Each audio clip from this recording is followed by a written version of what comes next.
man's gunning for me tonight. I spent the last week running from the heat, but the beat's coming alive. Let's get lost tonight. Lord, who's on my right?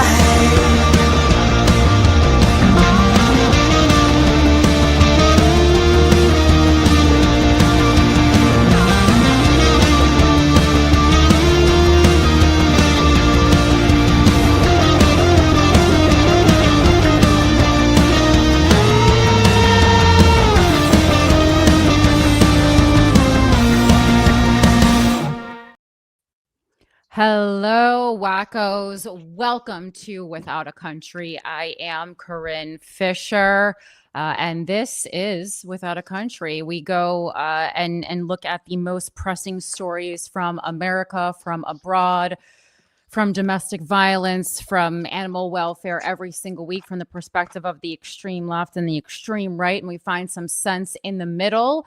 The cost of war in Iran has now reached $29 billion. Today, we are talking about the OpenAI trial, Spencer Pratt for mayor, lots of Trump stuff, and a little bit of the Kevin Hart roast. Welcome to Without a Country. Mike, I can hear all your fiddling going on over there. All right. I have things everywhere on my computer screen. Mike is back from Los Angeles, so he is on the other side.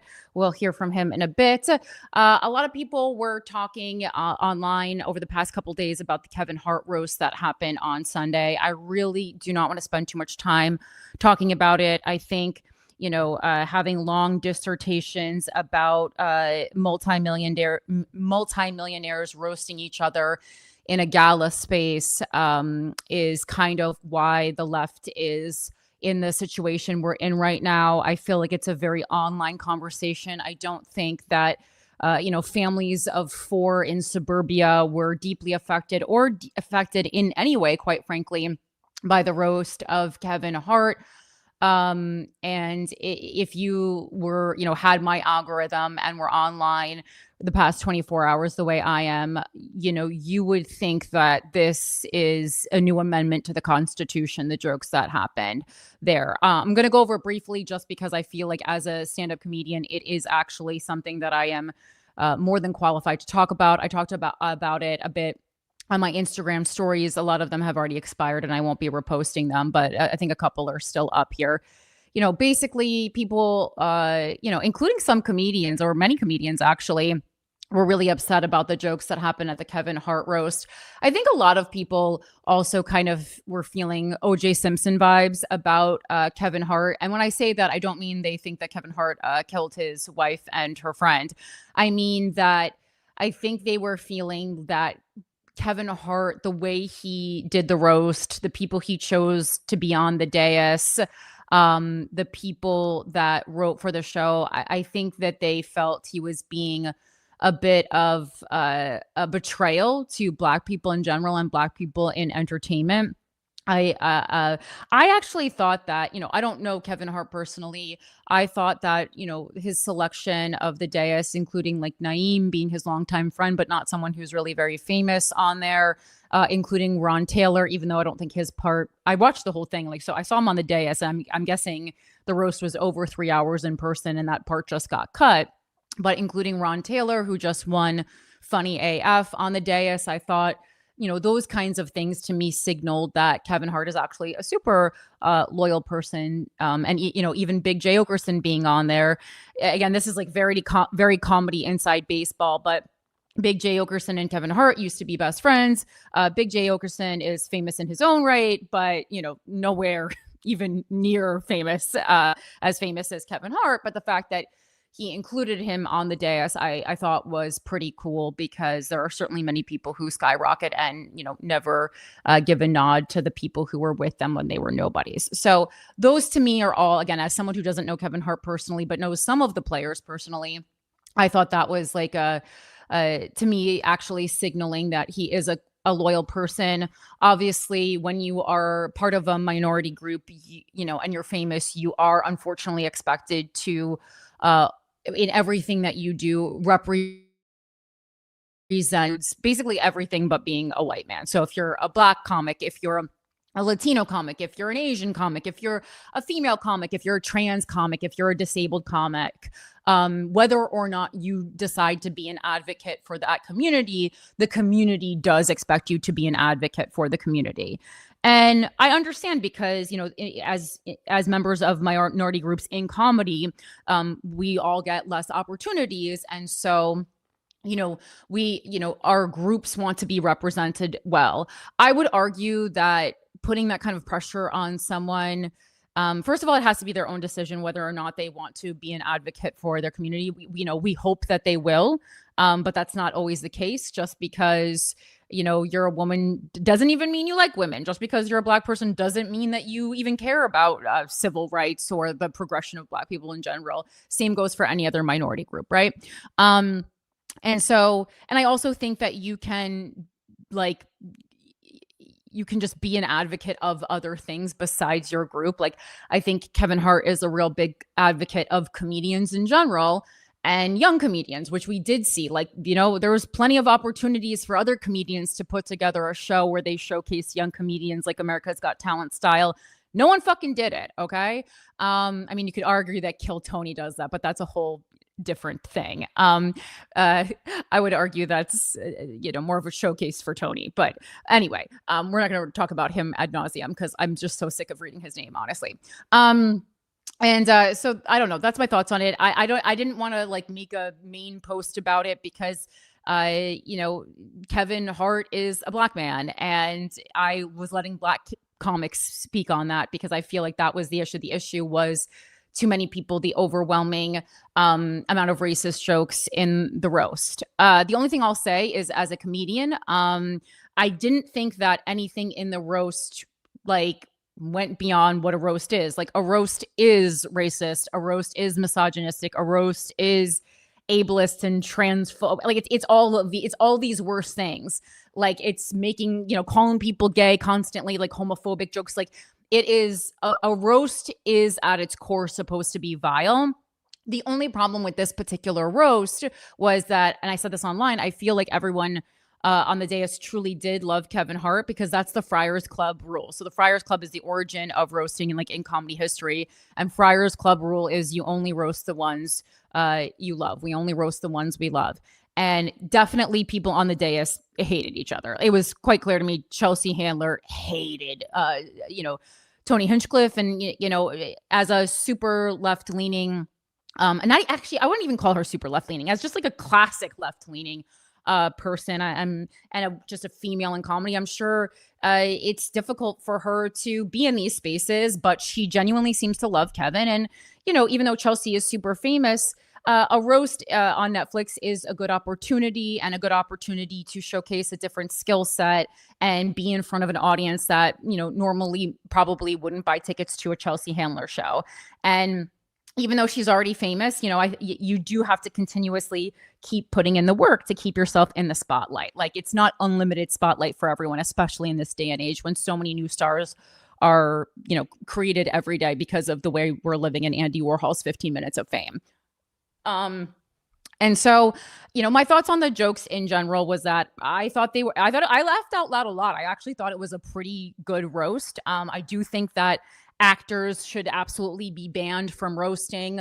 It's a job for a comedian. It is so painful and also not good for their careers to watch really good, talented actors absolutely fucking bomb at roasts. I didn't even think The Rock was very good. Obviously, The Rock was going to be there. I think the problem more with The Rock, I actually think The Rock has a pretty good comedic ability, because I would argue that being a professional wrestler is extremely adjacent to being a comedic actor or a stand-up comedian.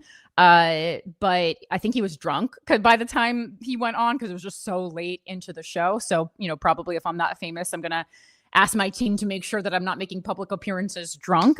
But, I also, my algorithm is kind of split between activism and politics and then comedians. And so I saw a lot of activists commenting, especially on the George Floyd joke that Tony Hinchcliffe told, which I didn't even find using George Floyd in a joke is very like normal for, I've probably heard 100 George Floyd jokes in my history of watching, judging roasts since it happened. No one seemed to bat an eyelash when everyone was talking about Cheryl Underwood's husband jumping off a bridge, or Pete Davidson's dad dying in 9/11, or the excess of really wild misogynistic jokes and against Chelsea Handler. I mean, anytime you're a woman, it's just like, come on your face, come on your pussy, you're a whore, just absolutely endless.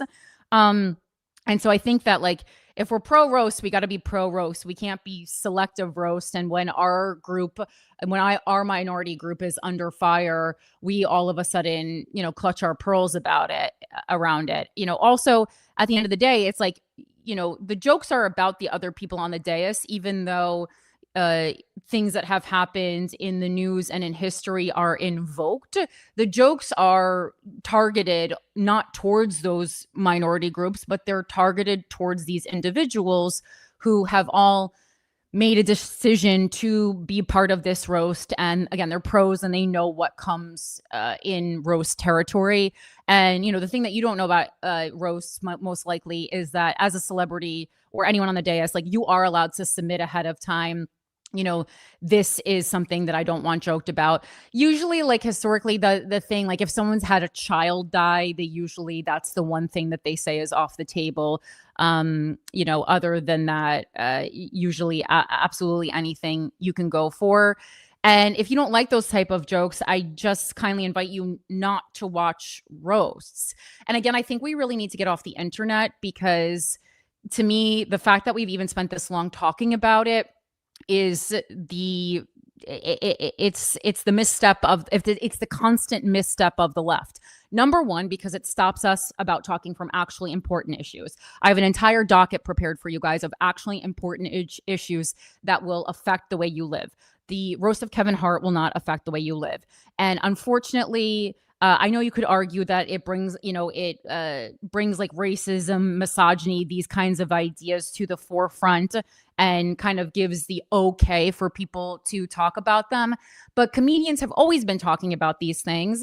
And if we don't want them to appear in regular comedy specials where they're really kind of being given the okay to be spread anywhere, they're still going to exist, right? So I think that if we actually isolate jokes like this to the specific roast format, I think that's a positive. I think that's a positive thing. And again, just like, just because you say something or make a joke about something doesn't mean you believe that thing.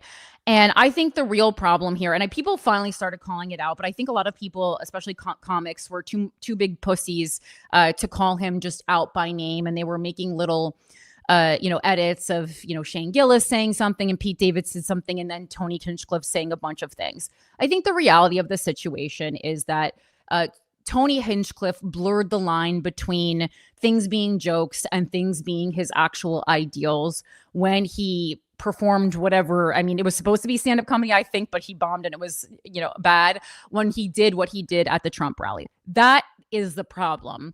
And yeah, once you speak at a Trump rally, even if you are doing stand-up, you are still at a rally. It really confuses people and blurs the lines. And I think, now we're all talking about Tony Hinchcliffe when I think there were so many other amazing comedians like Cheryl Underwood who could really use the publicity. That sounded targeted, but I'm just saying, like, let's shine light on other people. Like, if we don't like Tony Hinchcliffe, consistently talking about Tony Hinchcliffe is making Tony Hinchcliffe more famous. Like, I didn't even want to do this segment, but I want to explain it to you guys, because like, this is constant hysteria on the left. Like, we get it. None of you guys were going to be Tony Hinchcliffe fans to begin with, but now we got his fans talking about him already. Now we have the left talking about him, which is just getting more publicity, getting more articles spoken about him. His role in the comedy world, his character that he plays, is a villain anyway. So this is great for him. This is you just watch his Instagram followers go up. Last time everyone spazzed out about him, he got a Netflix special and sold out Madison Square Garden. Like, obviously it's not working. The same as with Trump. The worst thing you can do with someone that you don't like, a villain needs like energy to feed off of, and a villain needs to be hated to keep being the villain. So again, I just really invite you to stop talking about him. That would be the most damaging thing you could do for this man's career. I really, really promise you. I know him a little bit personally. I don't, after the Trump rally, I was like, I can't, and just the bottom line is, for male comedians of that nature, there's absolutely, even though I do agree, I think that everything that they said on that roast was within the parameters of what a roast should be. And I love roasts, and I am not going to start saying like we can't roast people anymore. I love roasts, and it's such bullshit. Like, these are thoughts that people are having, privately. Like, let's make these suicide jokes. Let's make these 9/11 jokes. Like, I love all this stuff. I have a very, very dark sense of humor. And again, I understand where the lines were blurred. But the ultimate thing for me is like, I'm not going to stick my neck out, not because I don't love comedy, but because these male comedians are the ones who need to be defended, and they will absolutely never give me or any but a handful of a few. And I hate this word in some ways, but like, pick me female comedians are the only ones who are going to get opportunities. Female comedians who bend to the parameters of what these misogynistic men want them to be are the only ones who are going to get like a sprinkling of opportunities, and not even good opportunities. Like, watch the shows that these people make. Watch Kill Tony. One of my closest friends absolutely killed on Kill Tony. Should have gotten a golden ticket.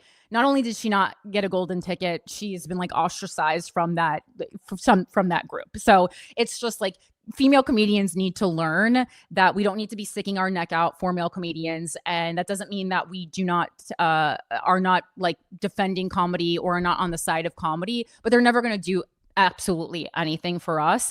And so we're wasting our time and our energy.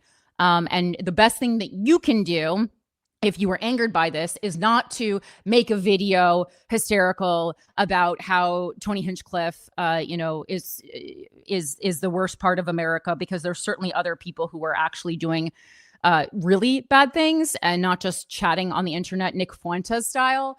Follow and fiscally support these other comedians. Like, right? Like, so anytime the left freaks out, whether it be years ago about, Shane Gillis, and you got him fired from SNL, and then he has since become one of the most famous working comedians today. And Shane's my friend, and I like Shane, and I thought, I just think he's really funny.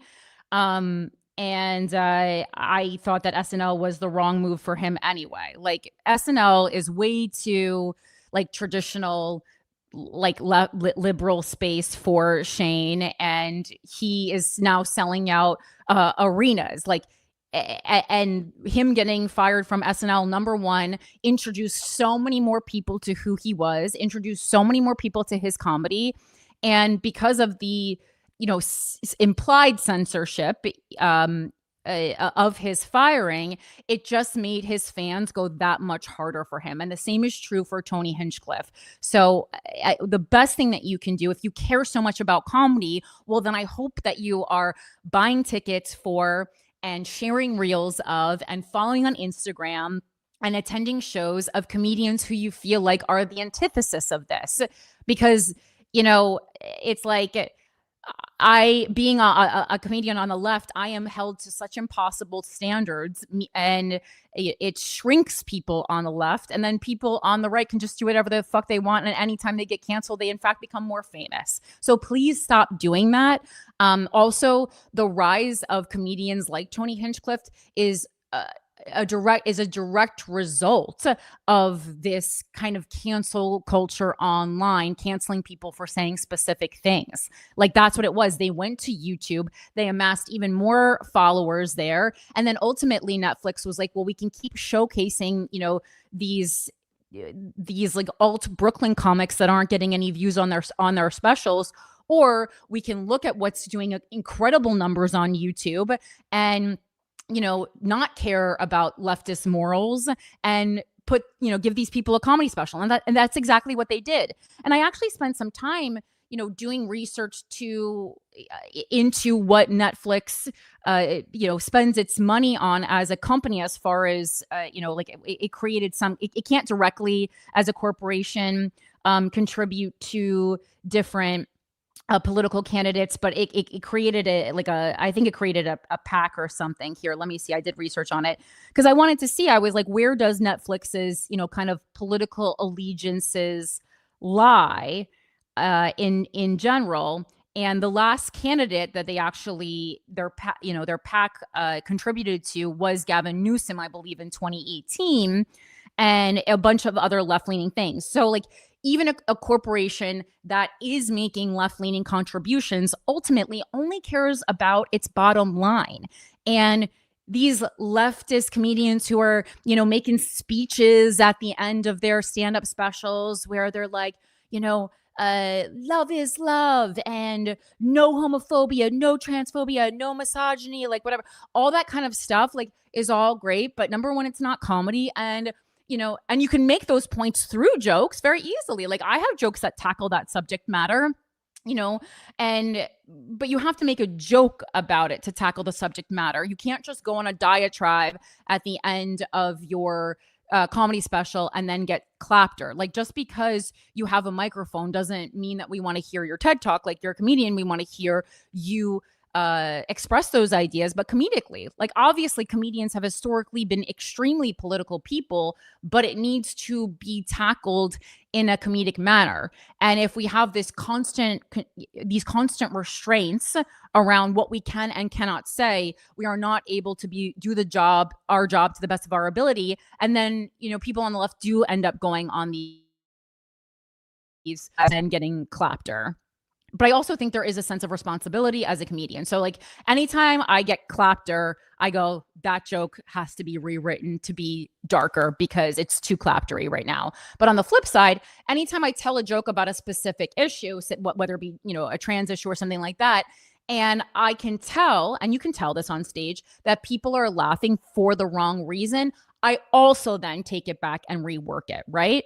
Because even though that's not the way I meant it, if that's the way the majority of the people are interpreting it, then it is my responsibility to make my messaging clearer, not just to go like, uh-oh, that's not what I meant. I mean, obviously harder if it's something that I had been doing live and had been getting, the response that I was looking for live, and then I maybe put it online and it goes to a much bigger audience. Well, then I have to go to the Sarah Silverman rule, which that was, not my intention, and now it's out of my control. But while it is still on the stage, it is still in my control. And I do think then it is my responsibility as a comedian to keep workshopping it until I can tell that people are laughing for the reason that I intended. I think that's all I have to say about it right now. But again, like, all this hysteria means nothing if you're not putting money in the wallets of other comedians who you feel, are doing the comedy that you want to see. And this is the problem. Like, male comedians, and especially like right-leaning comedians, are doing better than fucking ever. And part of the reason is because we keep trying to silence them, and it's absolutely not working. And I would argue, if anything, if we're talking about the effects of things like the Kevin Hart roast on society, the Kevin Hart roast, I don't think is really affecting a family of four in suburbia.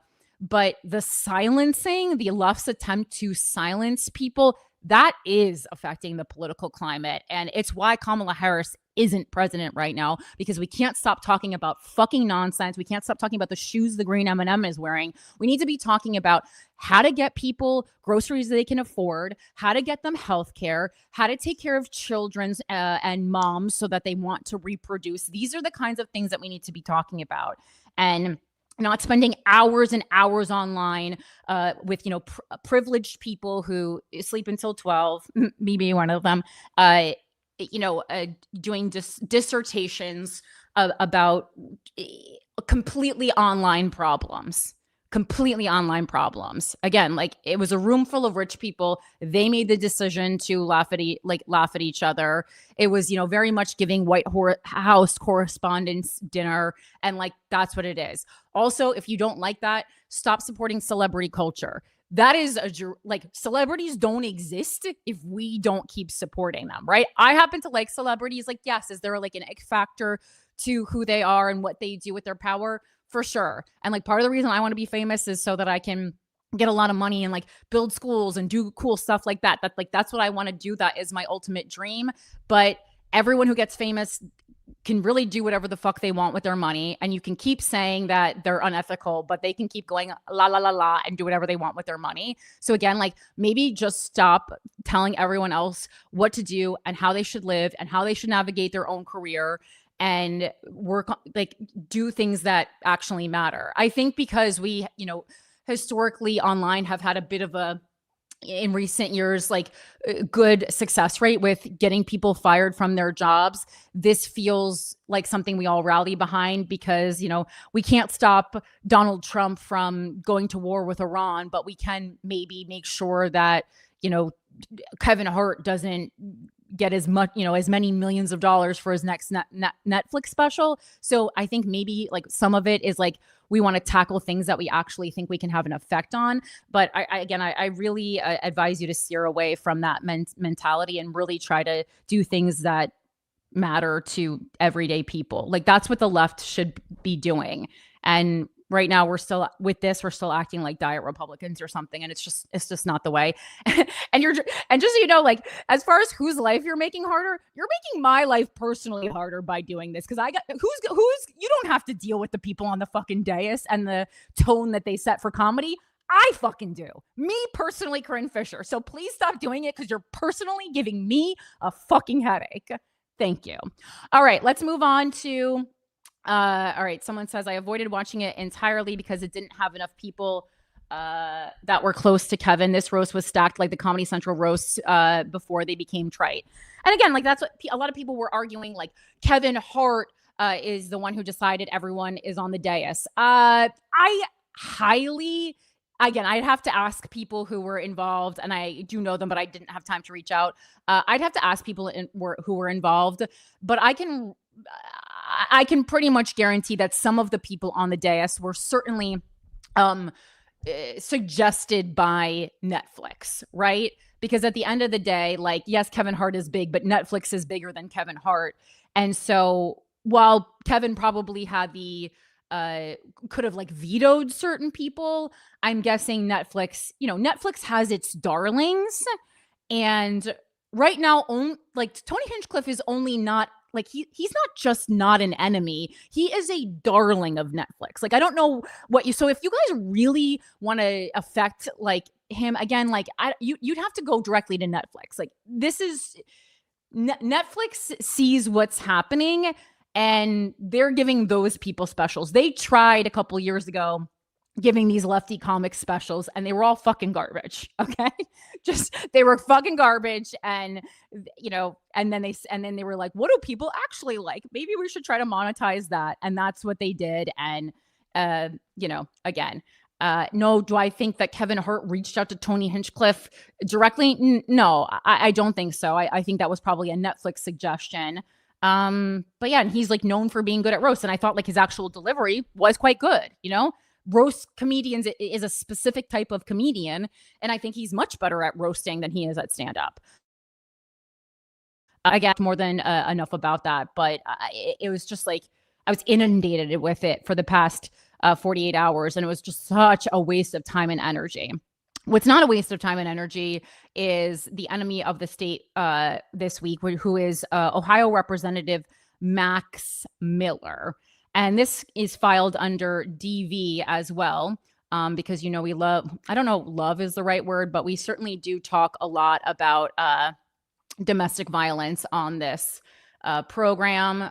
All right. So this is MAGA representative accused of brutally beating GOP senator's daughter. And this is from the Daily Beast by Catherine Boris. A MAGA congressman has been accused of years of physical abuse against his ex-wife, the daughter of a prominent Republican senator. Representative Max Miller, who strenuously denies the allegations, was elected to represent Ohio's 7th District in 2022 with Donald Trump's endorsement. He had previously worked on Trump's 2016 presidential campaign and was appointed to several roles during the first Trump administration before working on Trump's failed 2020 re-election campaign. According to the court filings obtained by the Daily Mail and 3 sources who spoke to the outlet, Miller's ex-wife, Emily Moreno, daughter of Ohio Senator Bernie Moreno, has sought changes to their custody arrangement as a result of her growing concerns about his dangerous physical behavior in their daughter's presence. According to the newspaper, the latest incident took place on February 1st of this year. Moreno, 32, alleges that Miller, 37, struck her during a custody exchange at his home in full view of the couple's 2-year-old daughter, leaving bruises on her arm, elbow, and torso. And I mean, never mind, just like the guy should be in jail. And of course, I don't want to say I laughed, but I did kind of chuckle to myself. And I was like, of course, it's a man from Ohio who did this. You know, my feelings on men from Ohio, something very wrong in that water. And he's Republican. The Daily Mail obtained photos that show redness and bruising on Emily's body after the alleged incident. The Bay Village Police Department confirmed to the Daily Beast that it responded to a report of child abuse on that day and that an investigation remains open. In an earlier incident that Moreno claims took place in June 2024, Miller allegedly threw a pot of boiling water at her, some of it hitting her in the chest while their daughter was present. Photos obtained by the Daily Mail show redness on Moreno's chest. After separating in 2024, the pair reached a divorce settlement in June 2025, agreeing to share joint custody of their daughter. Miller is required to pay $2,500 per month in child support. In court documents obtained by TMZ in April, Moreno claimed that Miller regularly speaks to me in an inappropriate, aggressive, and demeaning manner, which is not in the best interest of our child. She continued, alleging that Miller has conducted dangerous physical behavior in the child's presence. I do not believe it is in our child's best interest for Miller and me to jointly make a decision for her, expressing concern that attempting to make joint decisions would cause direct harm to their daughter. Miller is the grandson of businessman Samuel Henry Miller, a multimillionaire Cleveland property tycoon, and his grandmother previously ran for Congress. So just a very political family. Moreno's father, Bernie, 59, is a multimillionaire car salesman born in Colombia. He was elected to the U.S. Senate in 2024. In a letter, Miller reportedly wrote to Emily Moreno on the same day as the alleged boiling water incident. The congressman apologized for failing to protect Moreno, but did not admit to any abuse. In the letter reviewed by the Daily Mail, the 37-year-old calls himself worthless, says his guilt. Sorry, I was trying to fix something at the same time. In a letter reviewed by the Daily Mail, the 37-year-old calls himself worthless, says his guilt is eating him alive, and repeatedly tells Moreno that he loves her. Well, I mean, that's all well and good. And obviously, if you're throwing boiling water at people, no one thinks that you think highly of themselves, but of yourself. But that's not an excuse. And, if someone throws boiling water at you, I really hope that you don't forgive them. Or you can forgive them for your own sake, but that you certainly don't get back into a relationship with them. I don't know what to do. I do know you love me, protect me, and care for me. I failed to do that for you, Miller allegedly wrote in the letter. I'm sorry, and I just want to close my eyes and wake up and everything be normal. Again, that could happen if you don't throw boiling water at people. I know that won't happen. It continues. I'm sorry I failed you and Ruth. It's eating me alive. I love you. Even if you think I don't, I love you so much. I'm so sorry. I'm just fucked up and worthless. Did you name your daughter Ruth in 2026? You also failed her. Holy shit. Moreno's attorney, Andrew Zashin, told the Daily Mail that his client stands by her account of Miller's assault and that the evidence speaks for itself. These images, combined with the documented history in court filings, directly contradict years of Mr. Miller's denial, he said. Any claim that Ms. Moreno fabricated these allegations collapses in the face of contemporaneous physical evidence. It is unfortunate that these matters have become public when Ms. Moreno has made every effort to keep them private and out of court for the sake of their daughter, he continued. But the ongoing pattern of behavior, coupled with the continued denials, has made silence no longer possible. Zashin declined to comment when contacted by the Daily Beast. the Daily Beast has contacted Miller's legal representatives for comment. I think that's enough for now. But yeah, I just thought that was something that we should point out, and something that hadn't been getting a ton of publicity. But God bless the Daily Beast. They're always there to talk about women getting hit with boiling water. He absolutely loved to see it. Again, I'm seeing. Oh my gosh, why is this so annoying? All right. And let's very quickly give a shout out to, of course, our dictator. Thank you so much, Christopher Fungi, for supporting the show like you do. We appreciate you so much. All hail. And let's give a hello to all of our capitalist pigs. Thank you for your support as always. And hello to our newest cutie, Courtney Gossel. Thank you for being here. Thank you for helping to support the show and everything we do here and pay everyone's bills. It's really, really nice. Pay all the show's bills, pay all the wonderful people who work on this show. I really, really appreciate it. If you want to sign up for the Patreon, you can get an additional video news story every single week on the Patreon for as little as $6 a month. And your money, it's not like sending me on vacation. It goes directly towards paying Mike and paying Crystal and, paying for any graphic design that we do on the show and paying for subscriptions to news outlets. And, that's pretty much where the money all goes to. And I thank you very much. You can head over to patreon.com/withoutacountry if you want to subscribe and help to support the show. It means a lot to me, and I thank you.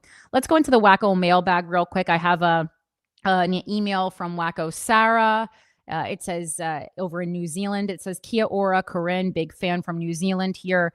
I thought I would share this case with you regarding a New Zealand indigenous Maori woman who has been kidnapped by ICE from LAX over a month ago, despite having a legal green card. Her name is Everlee Wihongi. Her family have lived in America since the 90s, and her parents have American citizenship. She has traveled between New Zealand and America freely many times since then. This time, they have used the reason of a historical marijuana possession charge as a reason to detain and hold her. And let me tell you, this is no joke. I have several Canadian comedian friends who have had real problems and were banned from entering the United States because of marijuana possession. So just so you guys know, they take that shit real fucking seriously, and they will not allow you access to the U.S. because of that. Her mother, Betty, is trying desperately to get her legal help while she is in ICE custody. But on the day her daughter was meant to meet with her lawyer, she received a notification that Everlee was being transferred to Arizona immediately. Since then, Everlee's name no longer shows up in the ICE system as a detainee, and her family has no idea where she is. A well-known New Zealand journalist and documentary maker, David Farrier, who lives in the U.S., has been following Everlee's case, and he has like an ongoing blog about it if you want to like really get into the details of it, and is in contact with her mother. His last name is Farrier, if you want to look that up. The New Zealand Foreign Affairs Minister has so far refused to get involved in her case. And this email was sent to me a couple days ago, so I wanted to get the most recent update. And that is from stuff.co.nz. I found something from today. It says Kiwi woman in ICE detention shackled for hours alongside elderly and children, mother says. The mother of Everlee Wihongi, sorry, I have to go back to the pronunciation, has described the inhumane conditions her daughter has been subject to while detained by ICE in the United States over the past 32 days. Everlee, 37, was detained by Immigration and Customs Enforcement when returning to Wisconsin from a family holiday in Aotearoa. She has lived in the U.S. for more than 25 years and holds a green card. Everlee's Wisconsin-based lawyer, Mark Christopher, told Stuff that she was held on the basis of her being convicted on a possession of marijuana charge over a decade ago. She was taken to an ICE detention facility in California and again then moved to Texas and now finally transferred to Arizona. And it said that her mother, Betty, said her daughter's hands and feet were shackled during the plane and bus transfer from California to Texas. a journey of approximately 2,265 kilometers. Everlee was telling me it was really sad. There were a lot of elderly people, and there was children that were shackled too. The vehicles they were transported in were overcrowded. They were squished in. Upon her arrival to the Texas ICE facility, which was the second stop, Everlee was crammed into a hot room with about 30 others. And, this is why we see instances of people who are not doing well. They definitely do end up dying. And then they'll just say, it was from natural causes, even though it was due to circumstances that they were placed into. And, we certainly don't need to be shackling people and cramming them. That's just not the way you treat it's not the way you treat an animal, and it's not the way you treat a human. It's just not the way you treat a living thing, whether or not they have committed a crime, in your opinion. That's just not the way how you treat a living thing. The rooms that they were put in, she described them as cages. Betty said they were told that they didn't have any beds for them, so they had to sleep on the concrete floor. She added that the detainees were given no bedding and only emergency foil blankets to keep warm at night in the cold El Paso climate. Betty said it was more than a day before her daughter was given something to eat. It's just really inhumane. Betty said moving detainees between ICE facilities in different jurisdictions impacted their court dates and made it tricky for them to communicate with lawyers. And I think part of it is to confuse people, but also when you think about all this transportation, moving people from facility to facility, what am I thinking? Even if I don't care about the actual lack of humanity in all of it, I'm also thinking, wow, what an absolute waste of tax dollars to continuously move these people around and around and around, right? They're not sure what's going on. They're anxious. It's like a mental and emotional torture. I think it almost makes people want to be deported just to stop that.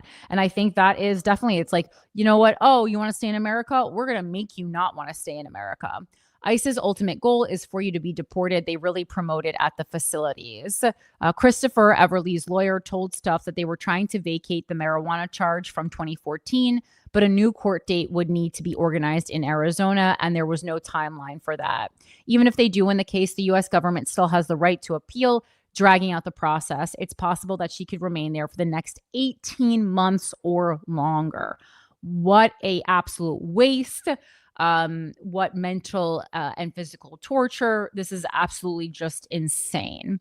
And so if you're in New Zealand, I definitely recommend, even hopping on social media and putting some pressure on your local legislators to help expedite this process, because this is insane. And, again, ICE is still, very much alive and well. So that's why I also thought it was important to go over this story. It's, lest we forget with all the other terrible things going on. Quickly wanted to just go over the Epstein suicide note as well. That came out right after we wrapped last week. What happened on May 6th, a federal judge unsealed a purported suicide note from Jeffrey Epstein. The unverified and undated document was placed on the court docket in the criminal case of Nicholas Tartaglione, a former cellmate who claimed he found the note. It is not signed. The note is handwritten on a yellow legal pad, my favorite thing to write on, and my dad loved it too. It says, they investigated me for a month. This is quote, they investigated me for a month, found nothing. So 15-year-old charges resulted. It is a treat to be able to choose one's time to say goodbye. What you want me to do? Burst out crying? No fun, not worth it. Exclamation point. I read that and my first thought was if you're actually going to kill yourself, this is, make it a little bit more cinematic. This doesn't really seem this seems like an AOL away message more than a suicide note. I know everyone's not a poetic artist, but it just feels like maybe if you're writing a suicide note, you're not going to write nanny poo poo, but I don't know. I also didn't sex traffic a bunch of 15-year-olds, so I'm not sure. Tartaglione, an ex-police officer, and this is a summary from a bunch of different news sources. This is not from one news source. An ex-police officer serving 4 consecutive life sentences for drug-related murders claims this note is from Epstein's unsuccessful suicide attempt on July 23rd, 2019. Roughly 3 weeks before Epstein was found dead on August 10th. Tartaglione says he found the note tucked inside a book in their shared cell. Epstein died several weeks later with no cellmate present. And like the problems with this is that number one, the note was never mentioned in Bureau of Prisons records, and it wasn't part of the millions of documents released by the Department of Justice. And the New York Times specifically had to petition the judge to release this. And a lot of people are saying, like, is it real? Is it fake? His brother, Mark Epstein, is saying that it's forged, but he also told that to the National Enquirer. So I find it very hard to believe any story that is reported to the National Enquirer. Also, like, if your brother's Jeffrey Epstein, I'm guessing that you're not from an upstanding family. I don't know much about Mark Epstein. It's not fair, just because one family member is a devil, to assume that all the family members are devils. But it doesn't make me think highly of him, that's for sure. So the experts are saying the Associated Press, they commissioned the most credible independent analysis that exists as of right now. 3 forensic document examiners reviewed the newly released note alongside the note found in Epstein's cell after his death, and concluded that they have or appear to have common authorship with shared characteristics, including the same spacing, letter shapes, usage of capital letters, and unique punctuation. The Associated Press also noted that Epstein had previously referenced a phrase in the note mimicking dialogue from a 1931 Little Rascals film in 3 emails included in the DOJ files, including one sent to his brother 4 months before going to jail. And they're saying, that's obviously pretty meaningful. So the handwriting experts are saying, like, this is definitely written by the same person who wrote the post-death note. And it also does contain linguistic patterns that are consistent with Epstein's known writing that we have from his emails. Obviously, just because it is written by the same person who wrote the post-death note doesn't mean that the post-death note was written by Jeffrey Epstein. And I guess also, if you're going to do a good job at faking someone's suicide, you might go through their emails and, pick up some linguistic patterns that they have. I think it's a lot easier to fake linguistic patterns than it is to fake actually, handwriting. Faking someone else's handwriting. And I'm not talking about like faking someone else's handwriting in school for your teacher. I'm saying faking handwriting for someone who is an expert in handwriting is very difficult. Yeah. Faking handwriting for someone who is not a handwriting expert, very easy. We've all done it. All right. Let's see. And, Mark Epstein has also long maintained that Jeffrey was murdered and that he didn't die by suicide. And that's a consistent, thought that he's had for years. He talked, of course, about the broken surveillance camera that we all know, the guards being allegedly asleep, the missing minutes of prison footage, and the independent pathologist that Mark Epstein hired, Dr. Michael Baden, has also said that the injuries were more consistent with homicide than suicide. So again, based on handwriting analysis, people are saying that it probably is genuinely written by Epstein, likely during or after his July 2019 jail incident. But it's certainly very complicated, and it has been in the hands of a convicted quadruple murderer for years and was never logged by the Bureau of Prisons. So again, like, this is very wonky a territory, and that's why I think the story kind of went away. We're not really sure kind of what to make of this. We're not really sure what this actually points to. All right, moving on to our main story. It's the OpenAI trial. This is pretty interesting. First, I'm going to say this is from Forbes, and this is from just a couple days ago, May 1st. a couple weeks ago, the open AI trial that could rewrite how AI companies are built. So we'll start with that, and then we'll go into a little bit more detail in a second article that I believe is from NPR. This is by John Markman. A federal courtroom in Oakland is quietly deciding the most important question in the AI industry: whether the business model behind today's leading labs is even legal. The Musk v. Altman trial isn't just about who controlled OpenAI. It's about whether any mission-driven AI lab can ever convert to a for-profit structure without triggering massive legal risk.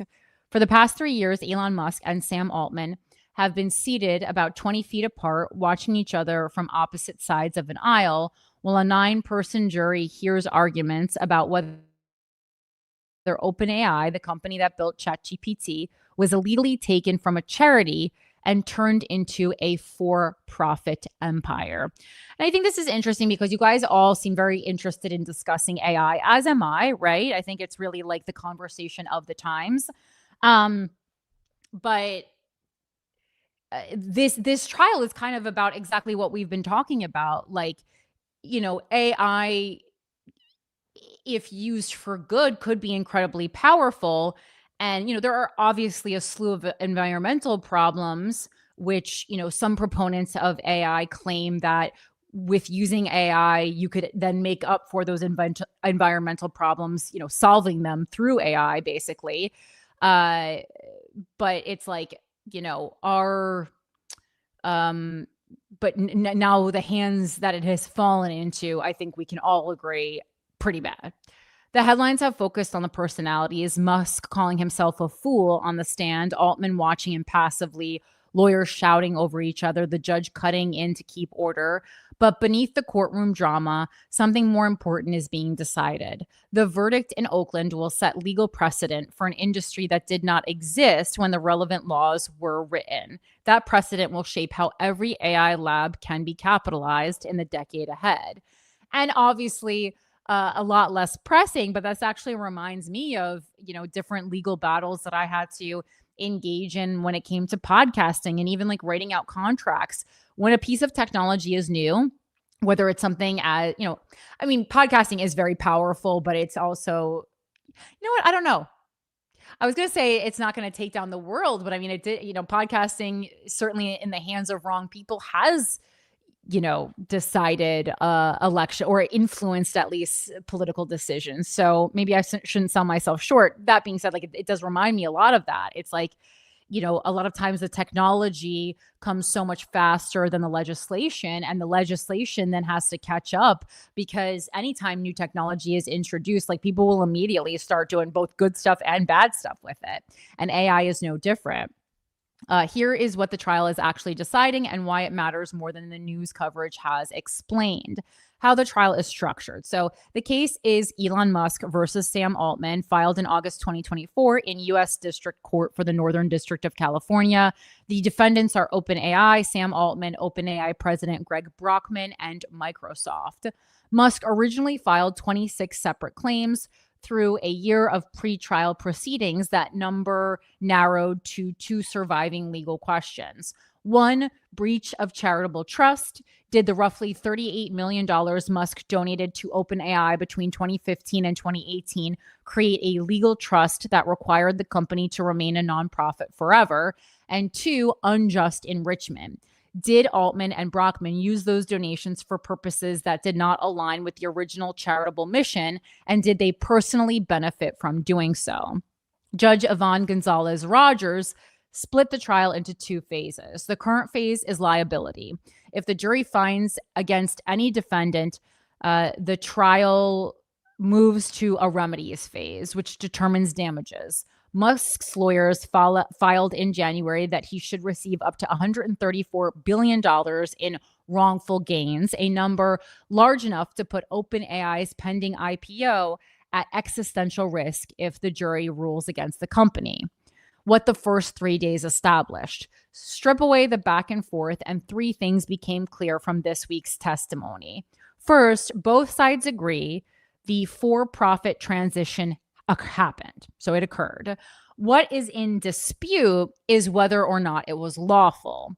Musk's case is not that OpenAI restructured. His case is that the restructuring violated the charitable mission donors funded.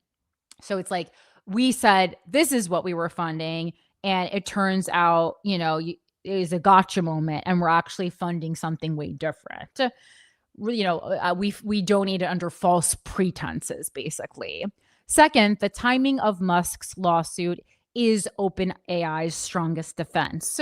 Court exhibits showed Musk himself proposed for-profit structure in 2015, which is so funny because it's like kind of like when you kind of generally like see the headline and it's one person, it's like two people who we kind of know to be like bad rich people fighting against each other, and it has to do with nonprofit. At first you're kind of like, there's fucking no way that either of these people wanted to create something this powerful with no gain for themselves. There's just no way. I don't need a trial. I don't need a jury. I need my own 10 seconds of critical thinking. But anyway, it did make me laugh.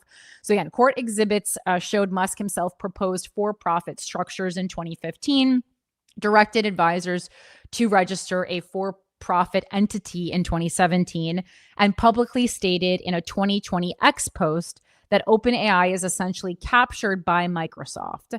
OpenAI's lawyers argue Musk knew about the transition for years and only sued when his rival xAI began struggling. Microsoft is using the same timeline as a statute of limitations defense.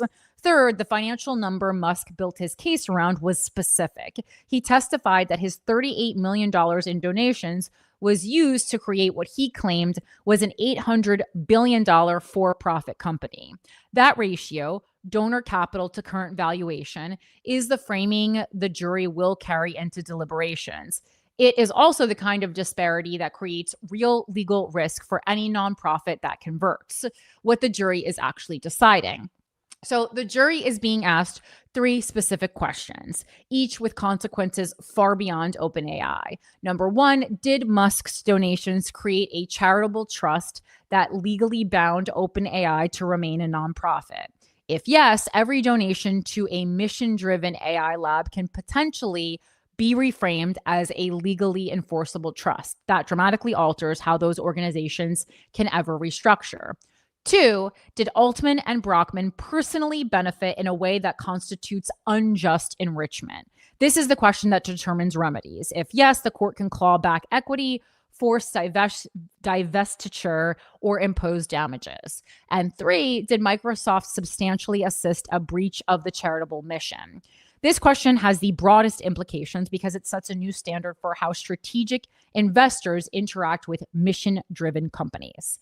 The first question is the hardest legally. California charitable trust doctrine has genuine ambiguity about whether a donation creates a perpetual trust without explicit written language. Most legal commentary leans no, but probably is not certainty.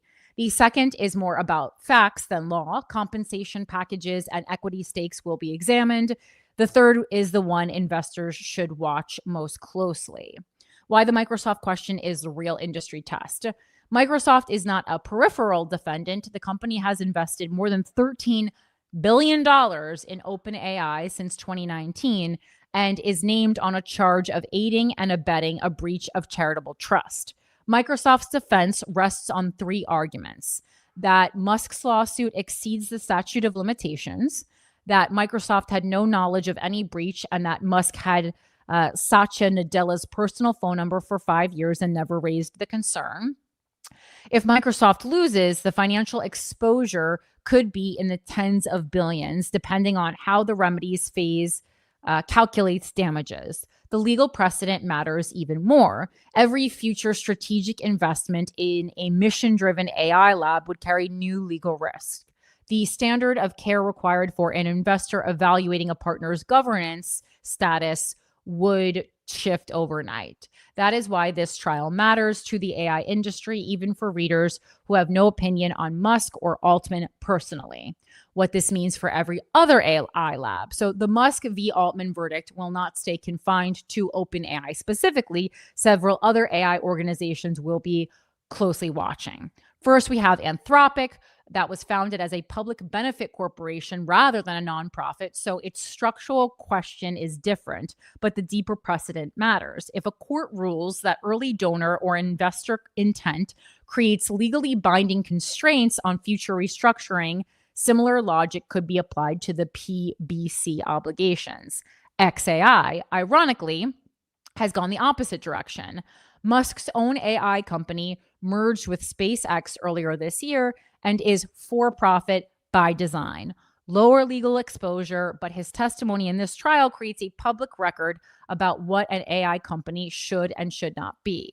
Mistral, Cohere, and other emerging labs that rely on mission-driven framing to attract talent and early funding now have to evaluate whether their public commitments could later be enforced for charitable trusts. And future AI nonprofits are the group most directly affected. The Musk verdict tells anyone considering founding a nonprofit AI lab whether their early structure can ever be legally unwound. If charitable trust claims succeed here, the nonprofit AI structure becomes much harder to reverse later, which paradoxically might discourage future labs from starting that way at all. What happens next? Musk concluded his testimony on Thursday. The trial is expected to run roughly 3 weeks total.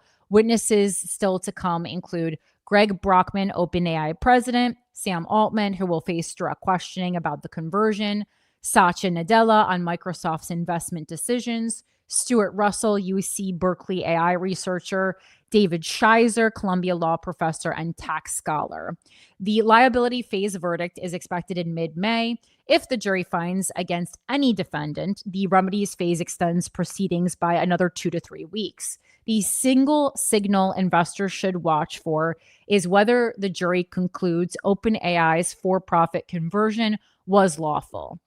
If the answer is no, OpenAI faces a governance crisis at exactly the moment it was preparing for an IPO at a reported $850 billion valuation. If the answer is yes, the company gets a decisive legal endorsement and the IPO proceeds with one of the largest legal overhangs in the industry now resolved. OpenAI is on trial for a corporate structure that did not exist before AI labs needed it, being judged against laws written long before AI labs existed, which is a big problem, right? It's like these were laws that didn't even know AI was coming. Well, I mean, maybe in the back of their head, we all know AI was coming, but, theoretically didn't know AI was coming. Whatever the jury decides will define the legal architecture of how the next generation of AI companies gets built. I mean, really exciting jury to be a part of if those people have the time, which I guess they did, because you can say if you don't have the time, and usually you get, you don't have to be on the jury if you can't do it. That is the part that should matter to readers, regardless of which side of the aisle they sit on. The first 3 days laid the foundation. The next 2 weeks will determine whether the foundation holds. So again, that's a piece from Forbes. Really interesting, everything that's going on, whether you're for or against AI. This is an important trial to follow just because of the precedents that it will set.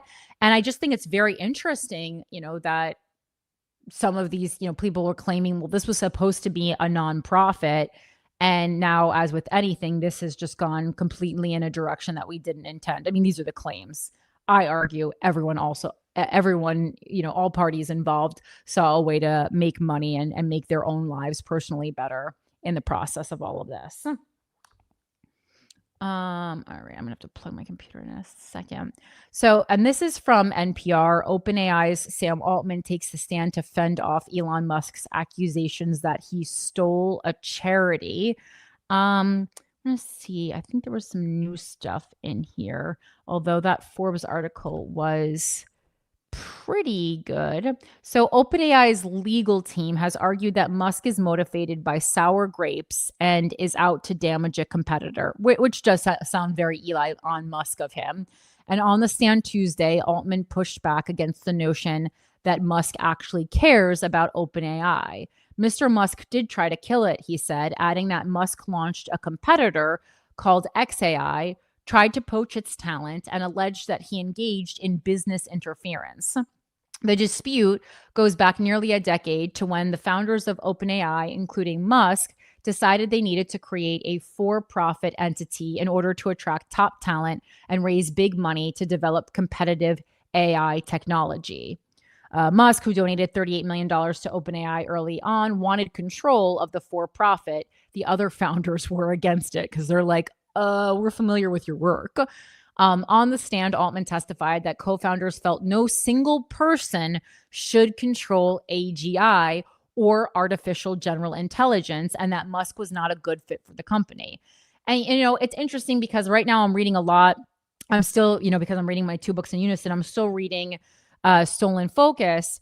And I'm at a part where the people who are developing, social media, in the way that we know it now, are really having ethical conundrums. So, it's not that these people who develop these kinds of things, I think they start out sometimes with very good intentions and then very, very quickly end up just focusing on how they can make money. And oftentimes how they can make money is not the same as how they can use this technology ethically. And so I do at least like that, even people creating AI realize how dangerous it is to put one person fully in control of AI. If you want to talk about a dictatorship for the entire world, let's put one mind behind artificial intelligence. Musk left the board in 2018, and Altman called that a morale boost for employees who did not like his quote unquote hardcore approach. The trial has opened a rare window into the machinations of some of Silicon Valley's most ambitious tech entrepreneurs as they debated the future of AI and wrangled over investment plans and control of OpenAI. It would go on to become a global leader in AI thanks to the launch of, as we know, ChatGPT in 2022. OpenAI's lawyers have drawn on once private text messages and emails to try to paint Musk as power hungry and initially supportive of plans for the for-profit to attract huge investments. The OpenAI team also tried to undermine Musk's credibility by highlighting messages that appeared to show that he tried to poach talent from OpenAI before he left the company's board and was kept appraised of its decisions after leaving by then board member Siobhan Zilis, who is the mother of 4 of Musk's children. Musk's lawyers, meanwhile, have tried to make the case that Altman and Brockman were intent on reaping personal benefits from OpenAI despite its original nonprofit mission. OpenAI's nonprofit still exists and owns the for-profit entity, now valued in hundreds of billions of dollars, but Musk argues that it has been sidelined. Let's see. I'm going to go ahead a little bit. He's also all right. And the rest we kind of know already. But again, let's just really stay on top of that. I'm really, really curious to see kind of two movie villains battle it out, and let's see who is going to win this one. I'm on the edge of my fucking seat. All right, we're going to move into a could be worse right now. Just keeping our eyes on Sudan. We haven't talked about Sudan in a while. And the UN just put out a press release. It was last month. It was about a month ago in April 14th. But I am only seeing it now. It's Sudan's war on women. The number of people in need of sexual violence support quadruples as abuse of women and girls becomes the blueprint of war 3 years on. As the war in Sudan enters it, and these are the kinds of things that I think are like such huge news stories, right? But when I go through every week and curate the show, and I kind of just, look at in the past 7 days what has been, I specifically look at not only top stories nationally and internationally. I look at, certainly exclusive things that were only, that feel like big news to me that are kind of only mentioned in one news outlet. And then you find things like this, and then you only see it in like a UN press release, and you're like, no one even bothered to like do a blurb about this. Like, with the, like, if someone from Summer House stubs their toe, I see 5 articles about it. But sexual violence support quadruples in Sudan, and I only see one press release, and it's from the United Nations. Like, this, I don't know. I just, again, I just really think that as human beings, we need to reprioritize. And I know it's so much easier to discuss, what is the meaning behind Olivia Rodrigo wearing a baby doll dress. And I did want to do a full dissertation on that this week, not on the show. I was going to make a video about it, but then the whole fucking roast of Kevin Hart upstaged it. So I was like, it's not the time to put this out. But my algorithm, and again, I'm not even reading like nearly as much pop culture as I used to. I just think there's too many more important things to, in the world. And, as I get older, I just have different priorities. But, I still am very, I am still very like enamored with pop culture. And I just saw so many articles in the past week about Olivia Rodrigo's, penchant for wearing baby doll dresses, as if she is some kind of like industry plant trying to woo people into pedophilic thoughts. And it is just so crazy. As many people noted, and as many people wrote pieces on, the baby doll dress historically is this piece of clothing that is actually a piece of fashion rebellion for women. Here, origin of it. And it's called the baby doll dress, not for like infant reasons. It was named after a film from 1956 that was actually named Baby Doll. And let's see. Yeah, it was. Well, first of all, I mean, it was originally started in 1942 as created to save on fabric during the fabric shortage during World War II. So it has a historical origin story. Yeah. And then became this kind of like, a rebellious piece where women could really like take charge of who they are and their own sexuality. The 1956 film influence, the style's name was solidified by the controversial 1956 film Baby Doll, which featured actress Carol Baker in a similar infantile yet provocative night dress. I want to see this thing a little bit more. Sorry, I just reminded me I didn't plan to talk about this, but I was actually doing research on this. Oh my gosh. This is the problem when I want to look up something. Okay, here. And so Baby Doll was directed by the famous Elia Kazan, in which Carol Baker's character wore a short, loose, childlike nightgown that caused a sensation. The Catholic Legion of Decency condemned the film, which naturally, of course, made everyone want to see it. And then in the 1960s, it became a full phenomenon. And it was part of like this grunge kinder horror aesthetic, intentionally subversive, pairing the innocent silhouette with smudged makeup, rip tights as commentary on femininity and male projection. And so this is a piece with a lot of history, with a lot of rebellion, with a lot of strong women, i.e. Courtney Love, having donned it in the past. And, because in her Drop Dead music video, and then recently in a live performance, Olivia Rodrigo was wearing it, everyone started this really weird pedophilic conversation. And again, you don't have to tell me pedophilia is everywhere. I've been telling you guys that for the past fucking 10 years. But it's not an Olivia Rodrigo's outfit choice. I also love a baby doll dress. It's great because of the waist, because you can like eat as much as you want, and the waistline is so wide that no one can ever see. You can have a full-on food baby in that thing and you still look snatched as hell. And what I think is the most infantilizing thing of all is telling women what they mean when they wear something and what they can and cannot wear. And I'm just like really fucking sick of it. Anyway, again, I was like, it's not important. And then I went into a 5-minute discussion on it, but I just like had forgotten to share that online. And I was like, well, I'm not going to make that video. It's the time has passed. So let me put it in here. Okay, let's get back to Sudan. This is much more important. As the war in Sudan enters its 4th year with sexual violence as one of its most defining features, UN Women Women calls for the protection of all women and girls, accountability for all perpetrators, and a major scale up in funding for women-led frontline response.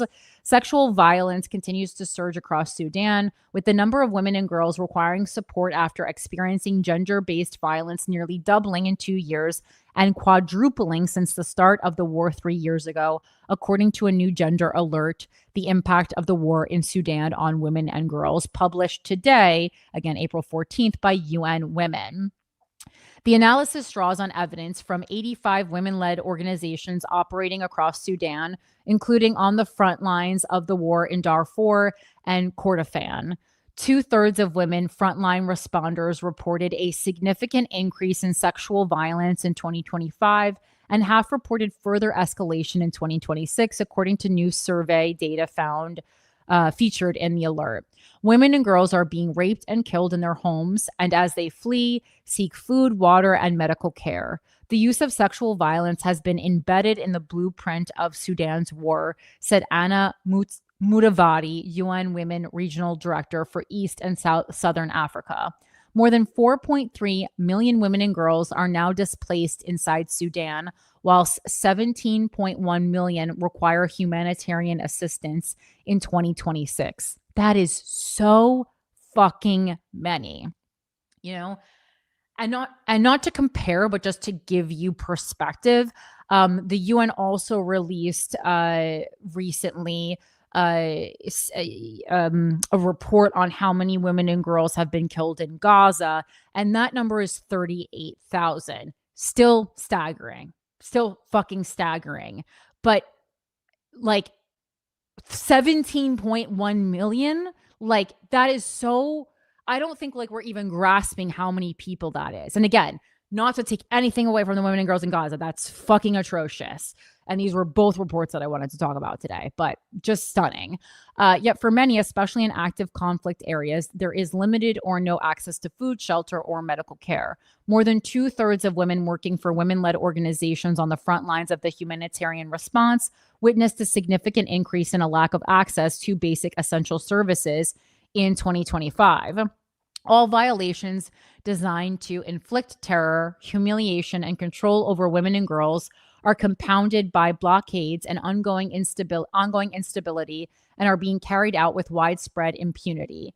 Ending this war means ending the impunity that sustains it and recognizing that there can be no peace while sexual violence remains one of its most calculated and cruelest tactics, said Mutavati. Women-led organizations assessed in the alert are reaching nearly 20 million people in need across Sudan. In conditions that are increasingly incompatible with basic survival, they are providing food to families, medical care, and psychosocial support to survivors of sexual violence, mediating local conflicts, negotiating humanitarian access in places where formal systems have collapsed, and international actors cannot reach. Almost all, 99% of surveyed women-led organizations in Sudan report implementation challenges linked to funding shortages, impediments caused by authorities, and insecurity. Some 85% of surveyed women-led organizations in Sudan report being affected by funding reductions or cuts in 2025. Women working on the front lines face threats and targeted attacks, with 1 in 5 surveyed women working for women-led organizations having reported receiving threats. There has been no meaningful participation of Sudanese women as negotiators in official peace talks over the past 3 years. UN Women is on the ground in Sudan delivering life-saving support to women and girls, including protection services, psychosocial support, and essential supplies. UN Women calls for the protection of civilians and the full, safe, and meaningful inclusion of women in humanitarian response, including direct support for women-led efforts. UN Women calls for accountability for perpetrators, access to justice for victims and survivors, and the full, equal, and meaningful participation of women in peace processes and decision-making.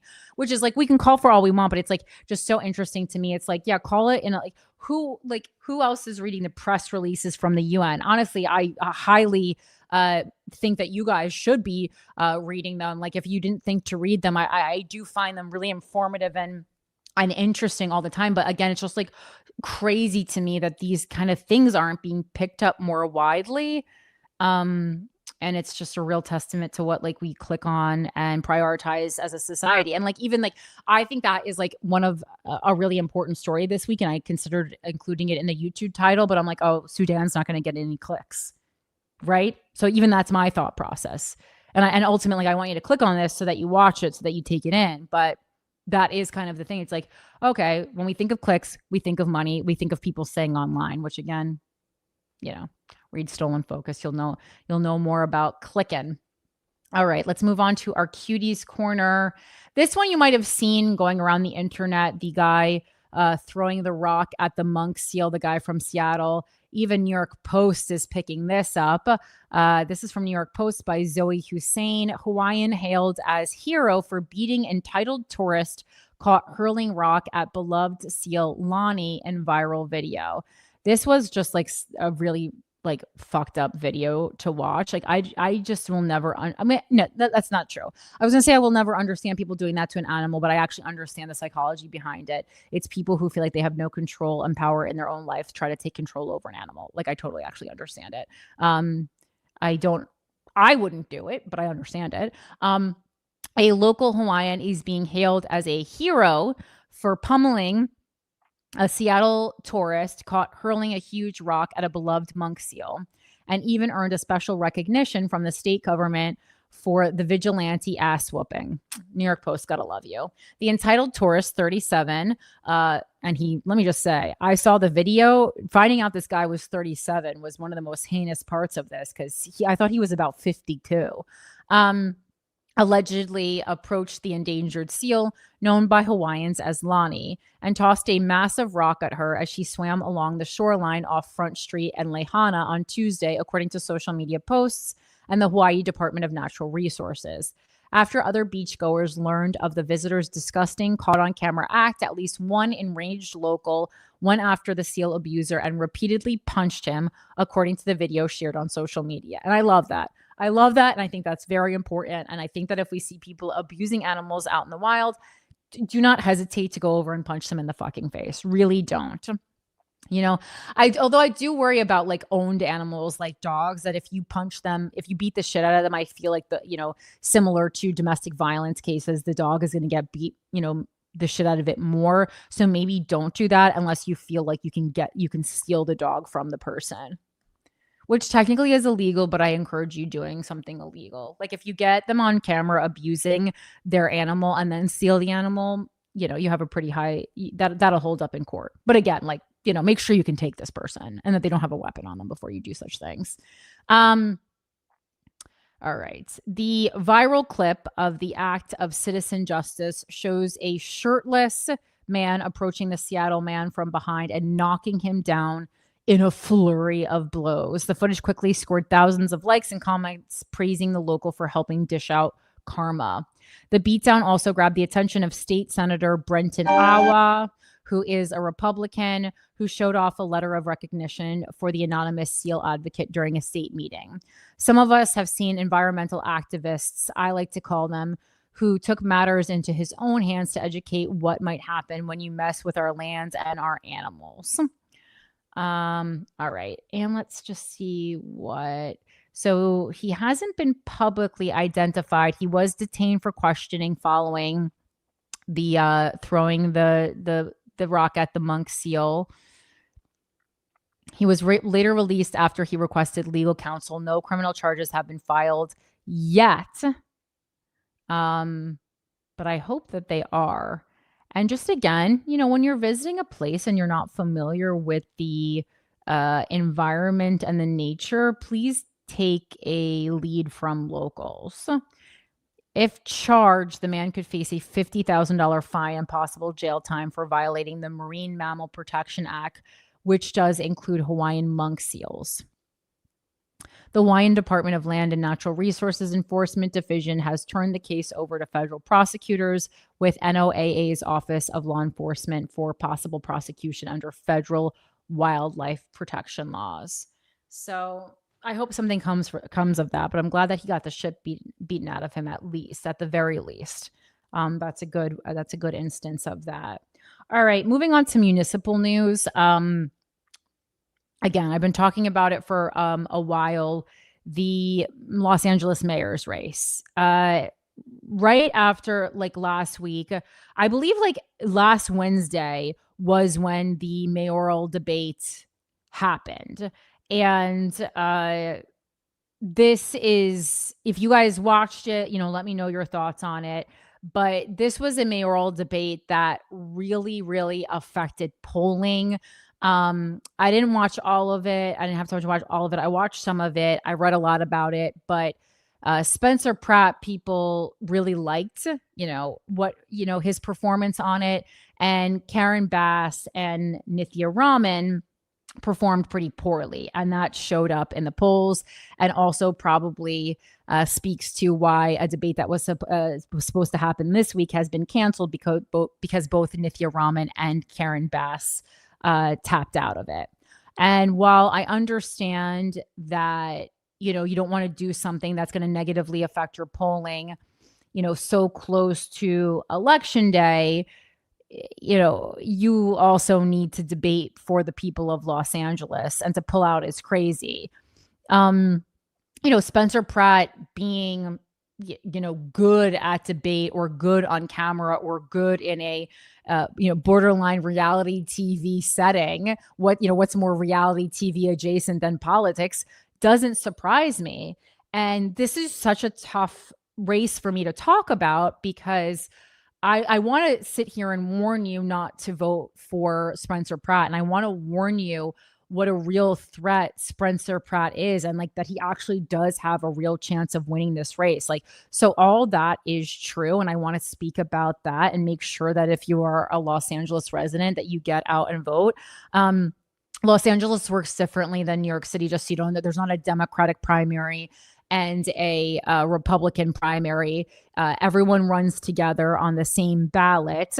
And then if any one person, I believe, gets more than 50% in the primary, they just automatically become mayor, and then there is no general election. If not, then it goes on to the general election. But it's not Republican versus Democrat. Everyone's running together on the same ticket. Nithya Raman is a DSA member, Karen Bass, Democrat, Spencer Pratt, Republican. Right? Karen Bass is I was like, I'm just assuming with Karen Bass, but I'm like, I'm pretty sure she's from her behavior, a Democrat. I can tell from Karen Bass not doing anything that she is a Democrat.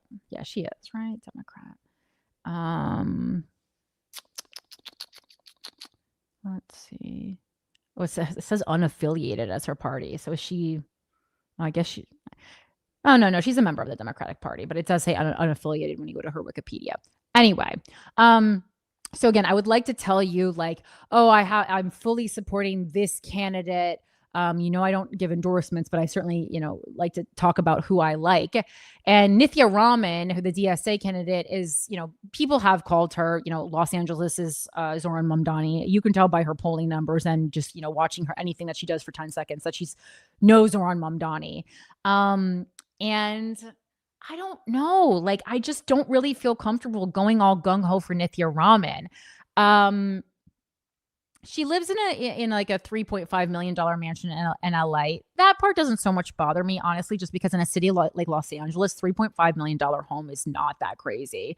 It's not that much. It's not like excessive wealth. It really isn't. And I know that's upsetting to hear, but it's just not excessive wealth. Especially when you're a married person and, you can have a mortgage out. You don't have to actually live in a $3.5 million home. That's not, I don't think that's crazy. I don't think it's bad to have successful people running a city. You just want to make sure that they keep, the thoughts and the needs of the working class people in their minds. That is really important. But Los Angeles also certainly has a ton of Republicans, the same way that, in recent years, New York has somehow gotten a little bit more Republican. Los Angeles has as well. And Nithya Raman also, just her performance, I don't think she's taking this race seriously enough, right? She does certainly have a chance to really be a contender, especially running off of the energy of Zoran Mamdani's win here in New York. That absolutely can help her. And just every time I see her speak, she just doesn't really seem to be tackling this with enough urgency. And like the day after she bombed her mayoral debate, she was, and I don't know if this was in real time, but I like Adam from Adam Ruins Everything, who's a comedian who I used to do like UCB and stuff with him. So he posts a clip because he's really endorsing her. And it's like of them sitting in a park doing some weird podcasting thing.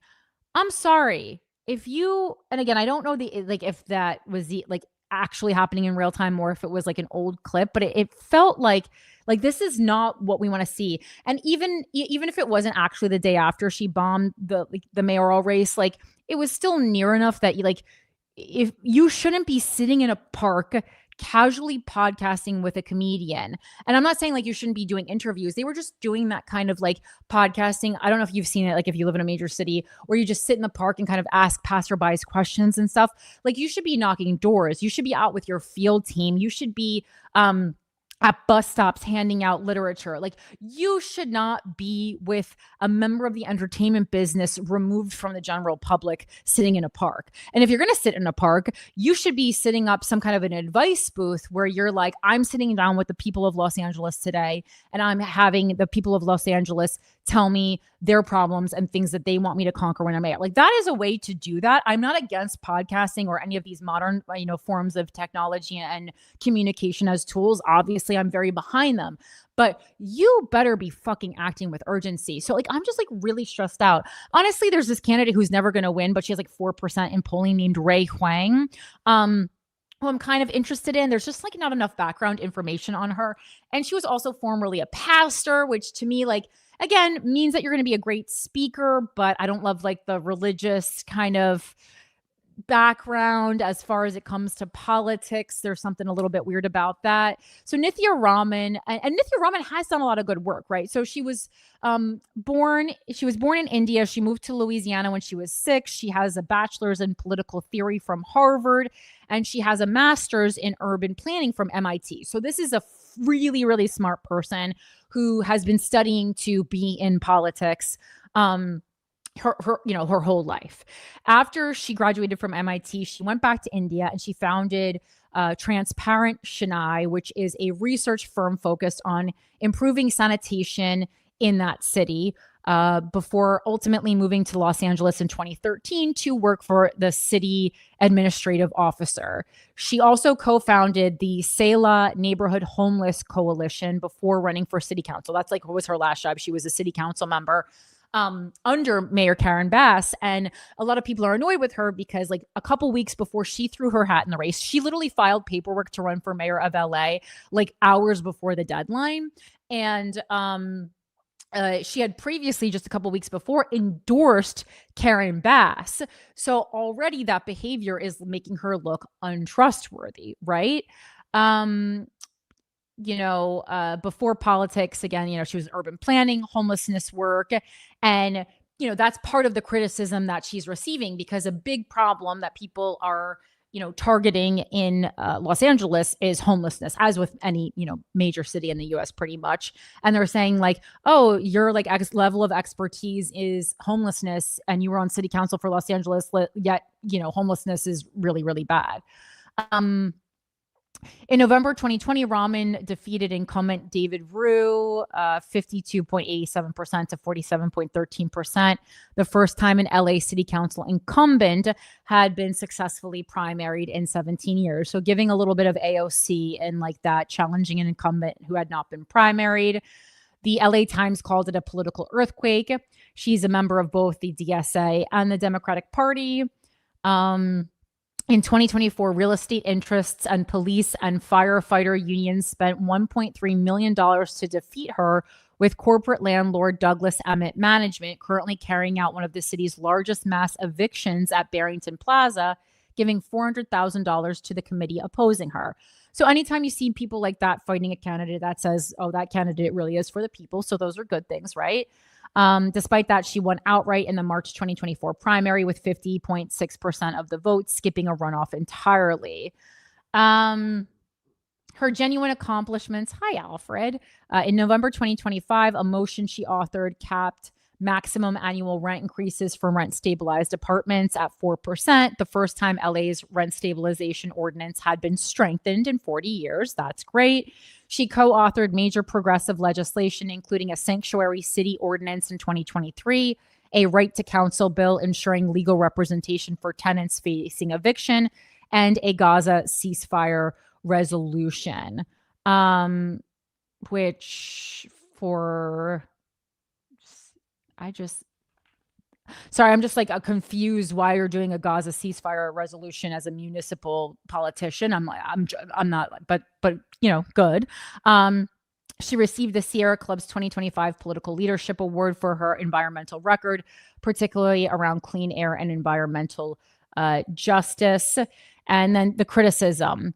She served as chair of the LA City Council's Housing and Homelessness Committee, which is either her biggest credential or her biggest liability, depending on who you ask, right? In 2024, she proposed allowing mid-sized apartment buildings near transit and single-family zones, a pro-housing move, but the proposal was rejected 10-5 by City Council. Then, in somewhat of a contradiction, in August 2025, she voted against a resolution opposing California SB 79, a state bill that would override local zoning to allow multifamily housing near transit stops. Her housing votes have been inconsistent in ways that are making, housing advocates frustrated. And people just again, making her seem a bit like wishy-washy, untrustworthy. So Karen Bass has argued that Nithya Raman, who chaired the Housing and Homelessness Committee, cannot separate herself from the city's overall failures on homelessness. And all right. And then so after the debate, Nithya Raman appeared flustered. She also, during the debate, blew past time limits, stumbled on yes or no questions about non-citizens voting in city elections. And then the most damaging piece was that, and the audience actually laughed at her for this one, was that she said that Karen Bass and Spencer Pratt were colluding against her. And although I actually don't think this was that crazy for her to say, but her team really should have smoothed out the way she said it. Again, when you go into a debate, none of this shit, obviously you can't control what the other people are going to say, but you have an idea what their rebuttals are going to be. And you have a really solid idea of what the questions are going to be. So there's really no excuse for going into a debate unprepared. And this is yet another notch, on the bedpost of unpreparedness and lacking seriousness. Even the fact that she threw her hat in the ring hours before the deadline is, to me, saying what are you doing here? What are you doing here? It's a very weird move. Cuomo certainly did that, but his was strategic. Everyone in New York always knew Cuomo was running. He strategically did it last minute.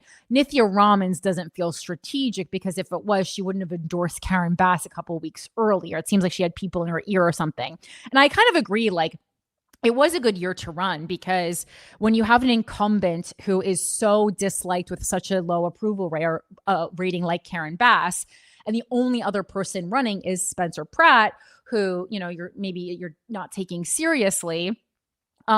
It is a great year. There are a bunch of people running, but these are the only people that are really getting talked about. And so this is a really good race to, if you think that you have a good background. As Nithya Raman, I think she has a real argument for being a suitable candidate. If she took this more seriously, she could win. But it's just hard for me to tell you to vote for her or recommend voting for her when she's just not taking it fucking seriously at all.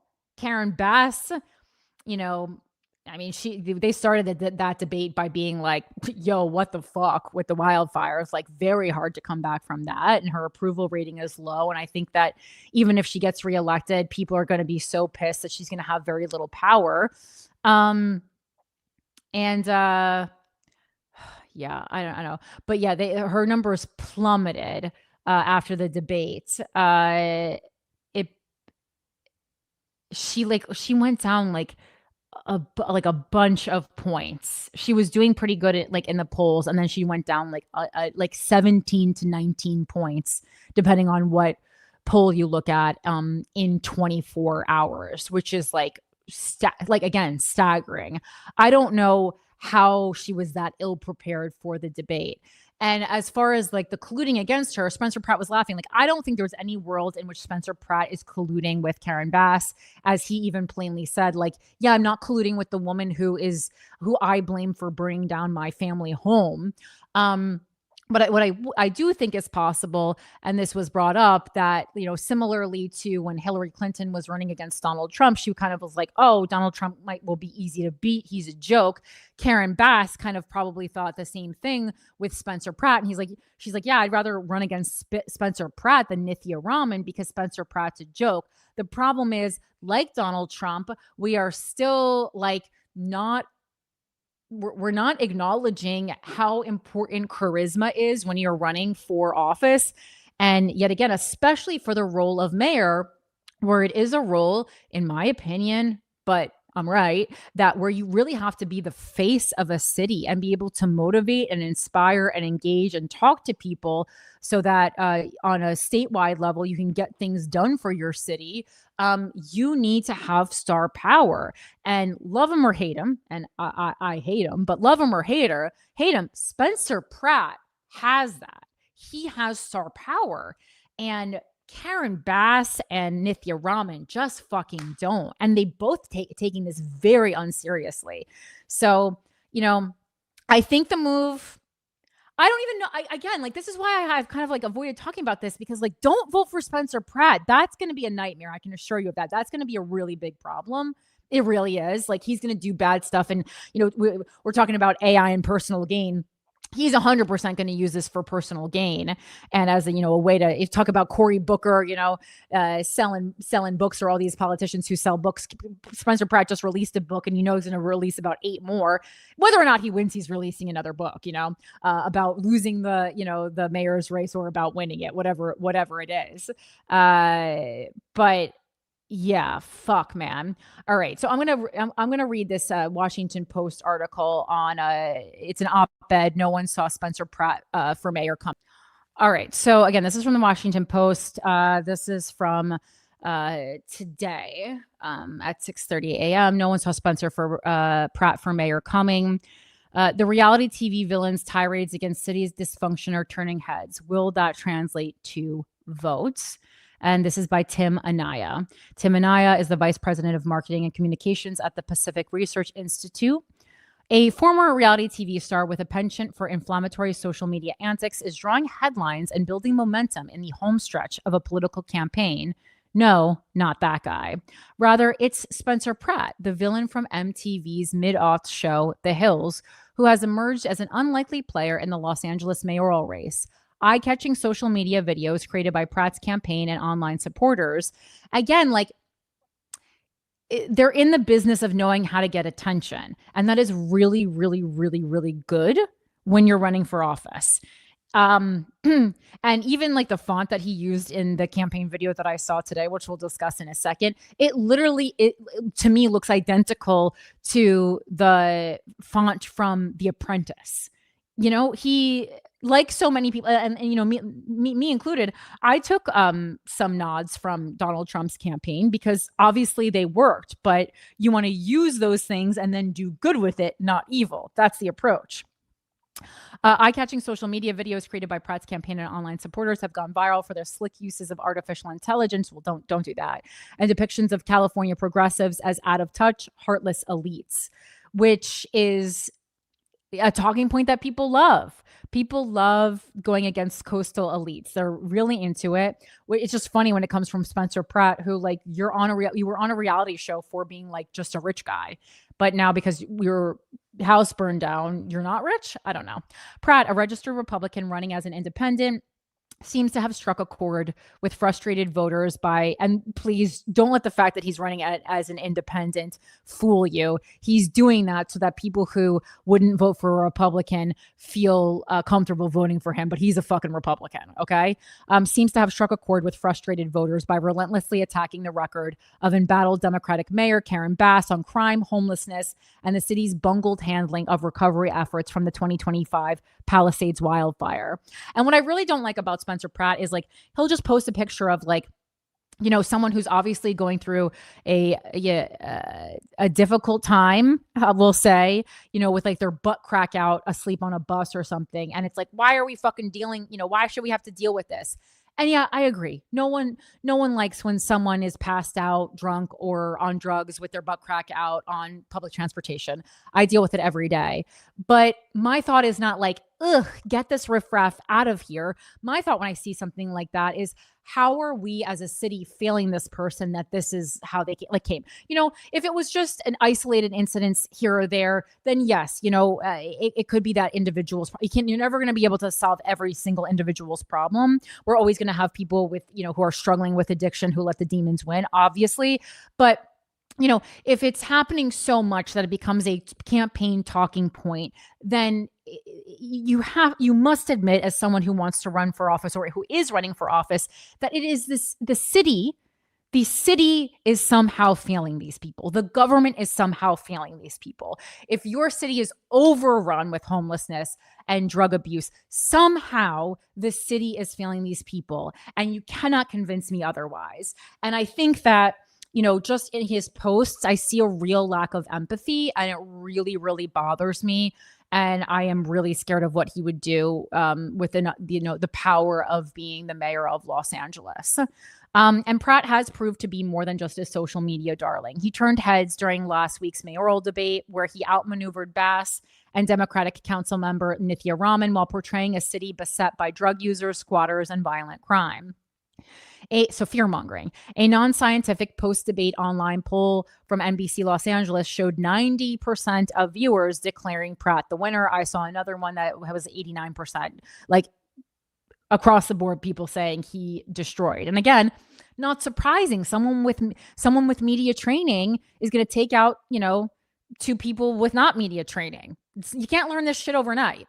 I know it seems like we're doing nothing up here, but like we really are. And I don't even actually have any professional media training. I'm guessing Spencer Pratt does, as far as like, you know, red carpet training, that kind of thing.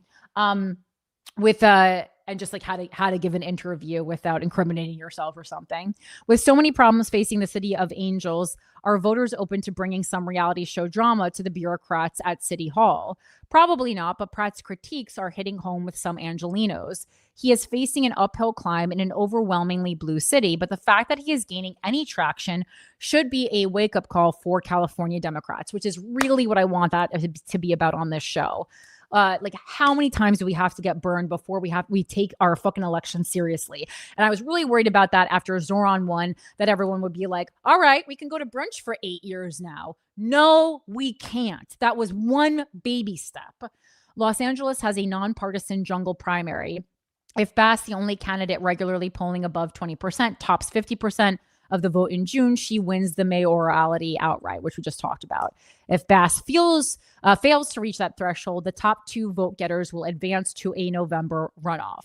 And there's also so many undecided voters in this race. So again, if you are looking for a way to make a difference and you are in Los Angeles, early voting has already started, I believe. So really go out and canvas for either Karen Bass or Nithya Raman. Those are the only people who can beat Spencer Pratt at this point in the race. Again, I interested in Ray Huang, but it's too late. Demographics and voting patterns suggest Pratt will be hard pressed to make the second round of voting, but polling shows him in a horse race with Raman. A March UCLA Luskin poll had Pratt in second place with 11% of the vote. Bass led the way with 25%, and Raman trailed behind both with 9%. 40% of voters were undecided. Other polls show Pratt in a close third. Pratt's main focus is on City Hall's basic competence and misplaced priorities, not national political issues. which is what it should be. You're municipal. A UC Berkeley Institute of Governmental Studies poll of likely Los Angeles voters conducted in March found that 56% of those polled had an unfavorable view of the mayor.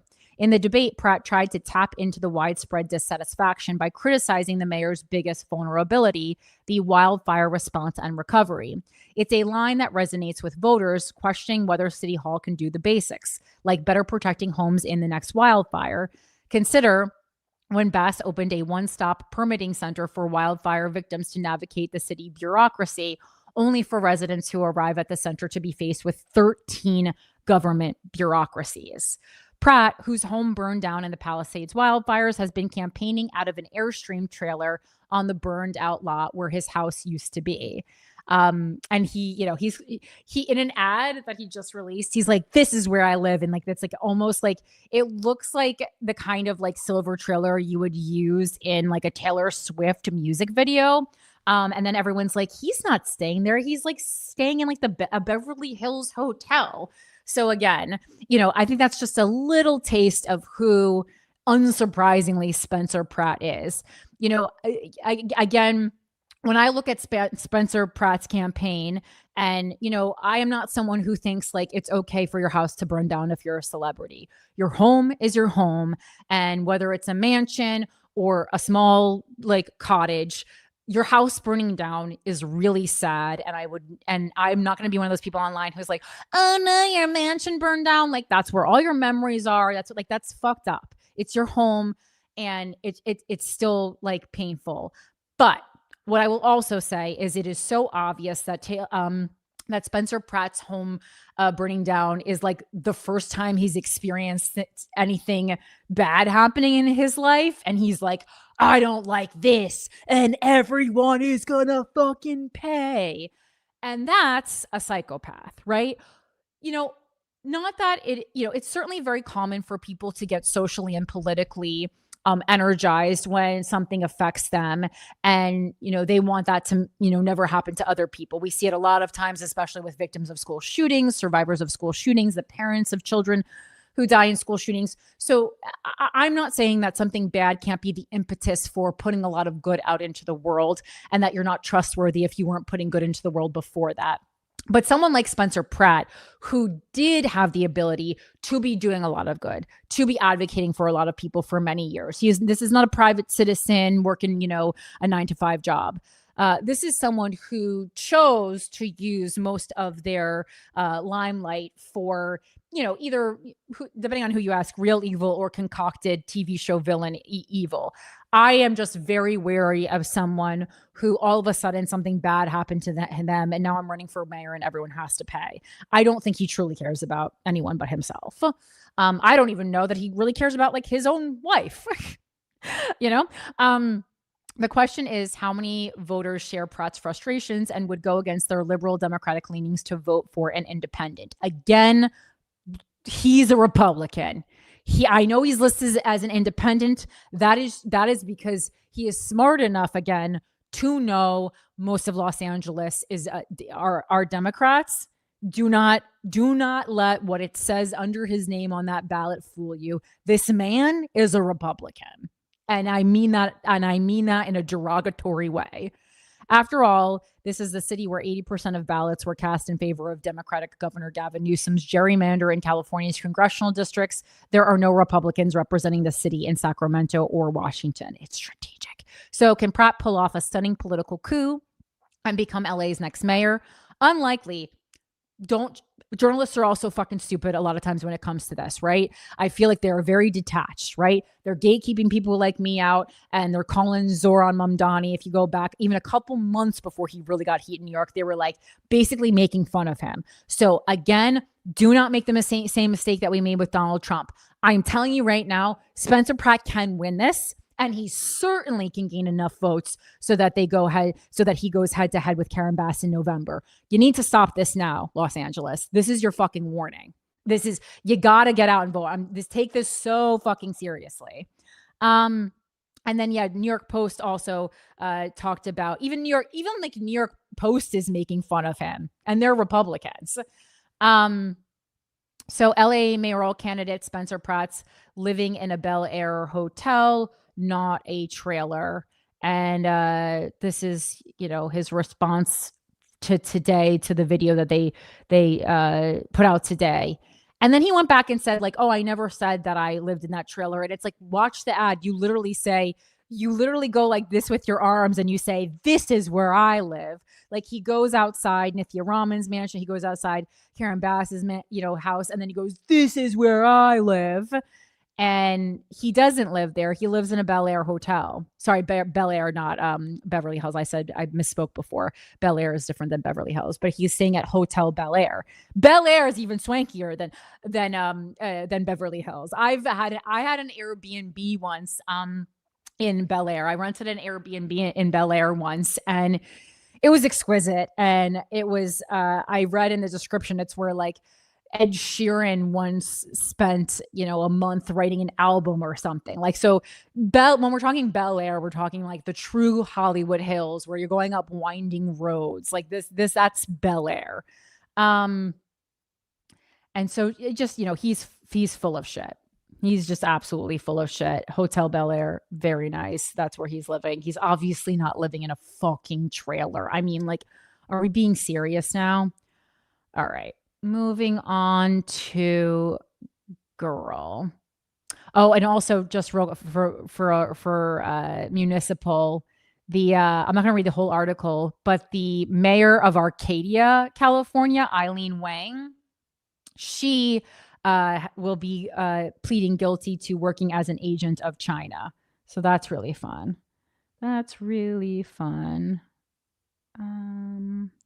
Okay, let's see. And that even the New York Times wrote that up. So just mayors getting in all kinds of problem. The hantavirus, some updates this week. People are kind of going crazy on the internet because they're saying the X-Files predicted it.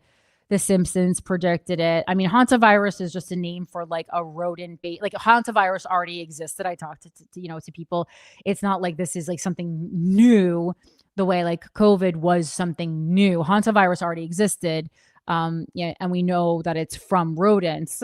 But right now, passengers are quarantining. This is kind of what's happening. I'll continue to update you on that.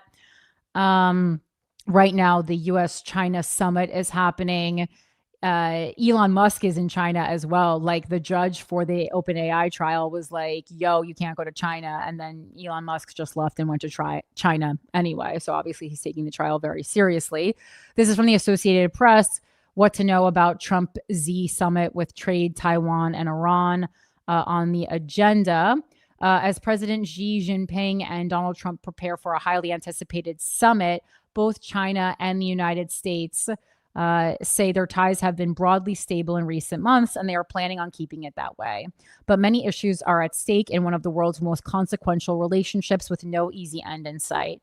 Few expect major breakthroughs to the long-running frictions between China and the U.S., which range from competition and technology to the thorny question of Taiwan, whose main unofficial ally is the U.S., ending the war with Iran. With the U.S. Ending the war with Iran is likely to be added to the agenda, with Beijing being one of the unofficial mediators in the conflict. On both sides, there is a consensus that U.S.-China stability is important, said Henrietta Levin, a senior fellow to the Freeman Chair in China Studies at the Center for Strategic and International Studies in Washington.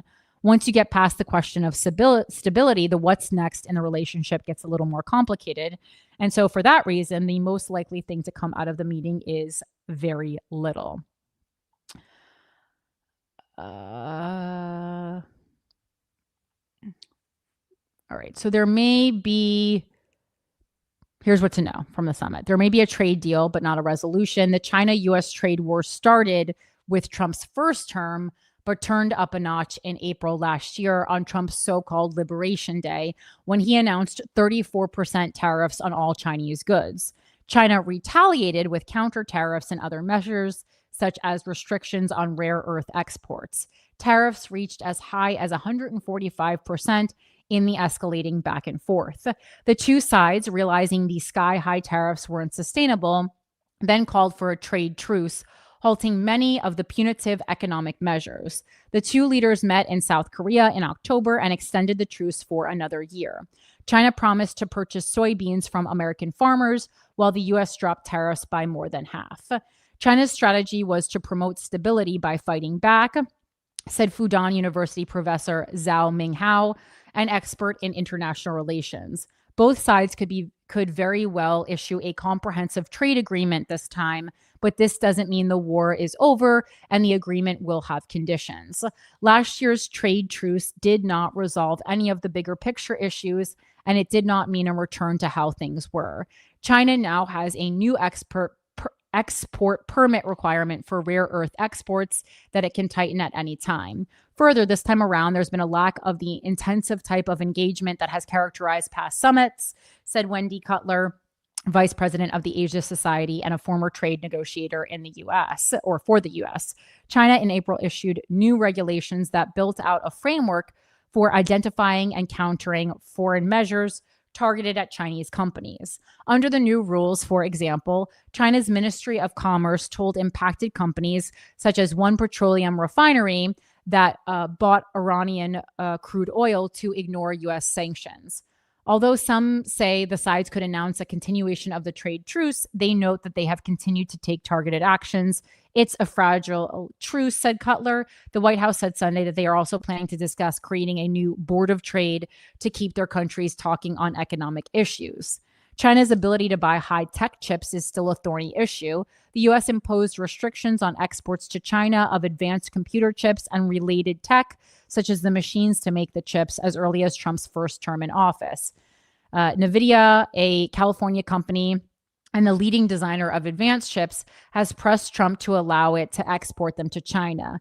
NVIDIA founder Jensen Huang has argued that selling the chips will build reliance on American tech for Chinese AI firms. But the increasing list of restrictions on chip exports may only push China deeper in its strive for self-reliance. China's attitude has changed subtly. It seems more focused on advancing its domestic chip industry rather than continuing to rely on advanced chips from the United States, Zhao said in written comments. China sees Taiwan as the biggest risk in ties with the U.S. 2 weeks before the meeting, Chinese Foreign Minister Wang Yi said in a call with U.S. Secretary of State Marco Rubio that the bilateral relationship has remained generally stable, but Taiwan remains the biggest risk to their ties. China signaled again on Thursday that Taiwan would be a top priority for discussion. Few expect a resolution to the Taiwan issue, lingering since China and Taiwan split in a civil war in 1949. While Beijing claims Taiwan, the island is a self-ruled democracy.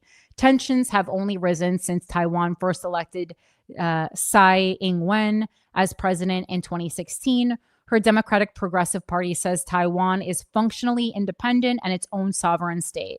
Beijing has broken off communication with Taiwan's government and in recent years started sending warplanes and warships closer to the island in almost daily drills. The island's current president, Lai Ching-te, is also from the DPP. Beijing has criticized Lai repeatedly, even depicting him as a parasite in propaganda imagery for its military exercises.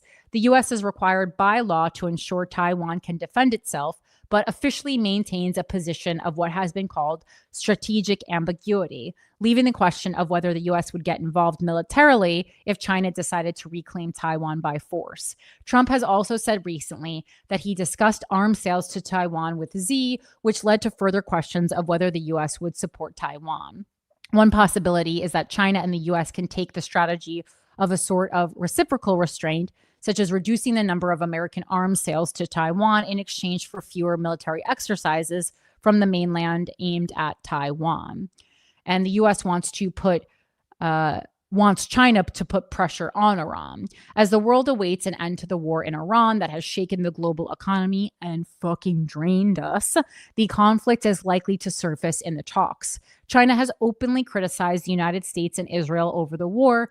In addition, given its close political and economic ties with Iran, it is seen by some as an unofficial mediator that could influence Tehran. So far, Beijing has remained cautious, preferring to not get deeply involved. I don't think China has any interest in solving the problem the U.S. has created for itself in the Middle East, Levin of the Center for Strategic and International Studies said. A few days before the trip, U.S. Treasury Secretary Scott Bessent called on China to pressure Iran to open the Strait of Hormuz and said that by buying Iranian oil, Beijing is funding terrorism. Let's see them step up with some diplomacy and get the Iranians to open the strait, Bessent said on Fox News. Iran is the largest state sponsor of terrorism, and China has been buying 90% of their energy, so they are funding the largest state sponsor of terrorism. Just a little update on what's happening internationally. Trump is, still claiming that, we're moments away from taking over Cuba as well. There's even an article this week in The Hill that's like Senate Republicans are warning Trump not to do that. And again, Senate Republicans are warning him not to do that.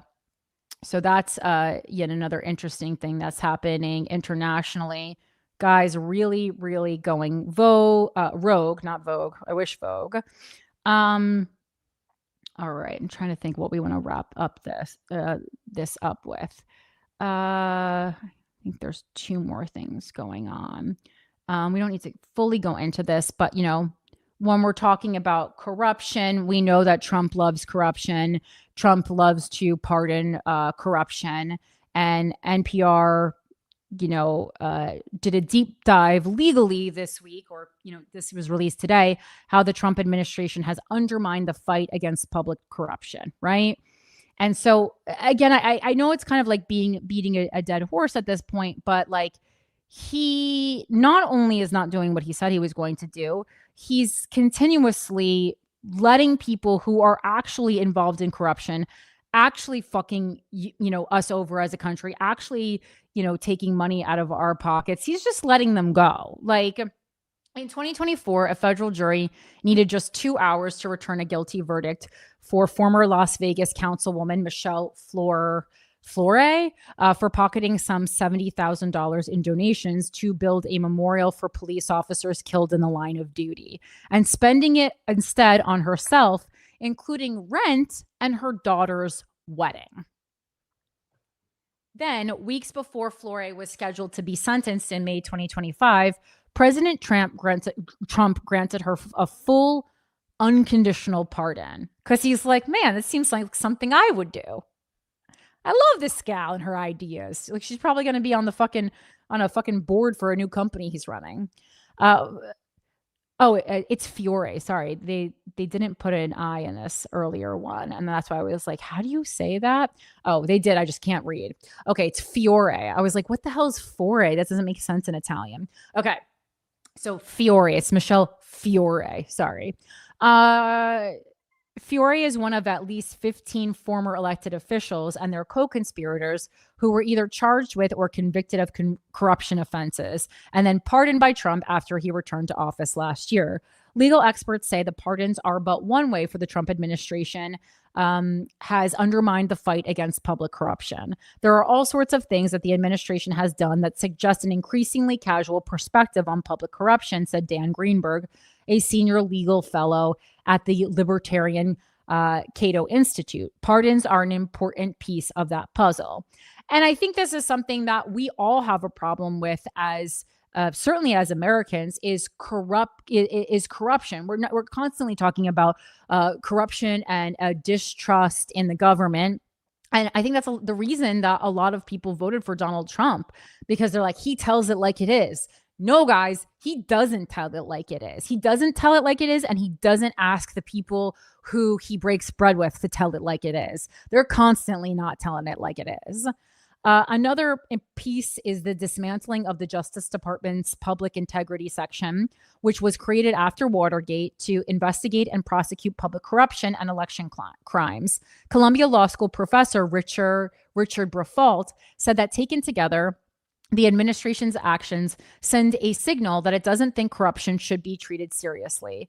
There's kind of a disdain for the very idea that corruption is a problem, Briffault said. They're acting as if corruption is simply not an issue, and people who were convicted of corruption were unfairly treated. Hailstorm of pardons. President Trump has granted pardons early and often in his second term. Again, which is second term behavior, but he's going a little more, including some 1,500 on his first day in office. You usually do it like your last day in office, for all of the January 6th Capitol rioters. Among the former elected officials and their co-conspirators, one pardon was for a Virginia sheriff who was convicted of accepting $75,000 in bribes in exchange for appointing businessmen as deputies. Another was for the former Speaker of the Tennessee State House and his aide, who were convicted of a kickback scheme involving taxpayer-funded mailer services. All three of them are Republicans. Not all of the pardons went to members of the GOP. The former Democratic governor of Illinois, Rod Blagojevich, and Texas Democratic Representative Bogovich. But it can't be Bogovich because there's an L there. How could it be Bogovich? There's an L. Blagojevich. And it doesn't matter. And Texas Democratic Representative Henry Queller were also among those pardoned. Still, in total, more than half of the 15 Trump pardons related to public corruption were granted to Republicans or Trump supporters. And a top administration official involved in the pardon process, Ed Martin, posted on social media last year, "No MAGA left behind." Greenberg said every president... It's Blagojevich. Blagojevich? Okay, thank you. Greenberg said every president occasionally makes mistakes in the pardon process. President Bill Clinton came under fire for pardoning. Well, yes, of course. Every president is going to pardon a few friends. We know this. Should we just be okay with this? Probably not. President Bill Clinton came under fire for pardoning former hedge fund manager Mark Rich, and President Joe Biden was roundly criticized for pardoning his son, Hunter, as well as preemptively pardoning other family members. And other members of his cabinet. Okay. Like Fauci got a pardon too. It's a little disingenuous to end it on his family pardons. He was pretty wide sweeping with them. Presidents be pardoning people, period. Greenberg likens such controversial pardons to a hailstone coming out of a clear blue sky. But also Biden was everyone was like, he's going to die. And so he was like, fuck it. So I was on his side for that. But he says in the Trump administration, what we have now is we have a hailstorm. There are just a pile of pardons that I think appear to any reasonable person to be not just highly questionable, but just obviously disturbing, he said. In a statement to NPR, the White House defended the president's actions. President Trump has exercised his constitutional authority to issue pardons and commutations for a variety of individuals, including those who have been victims of Biden's weaponized justice system, said spokeswoman Abigail Jackson.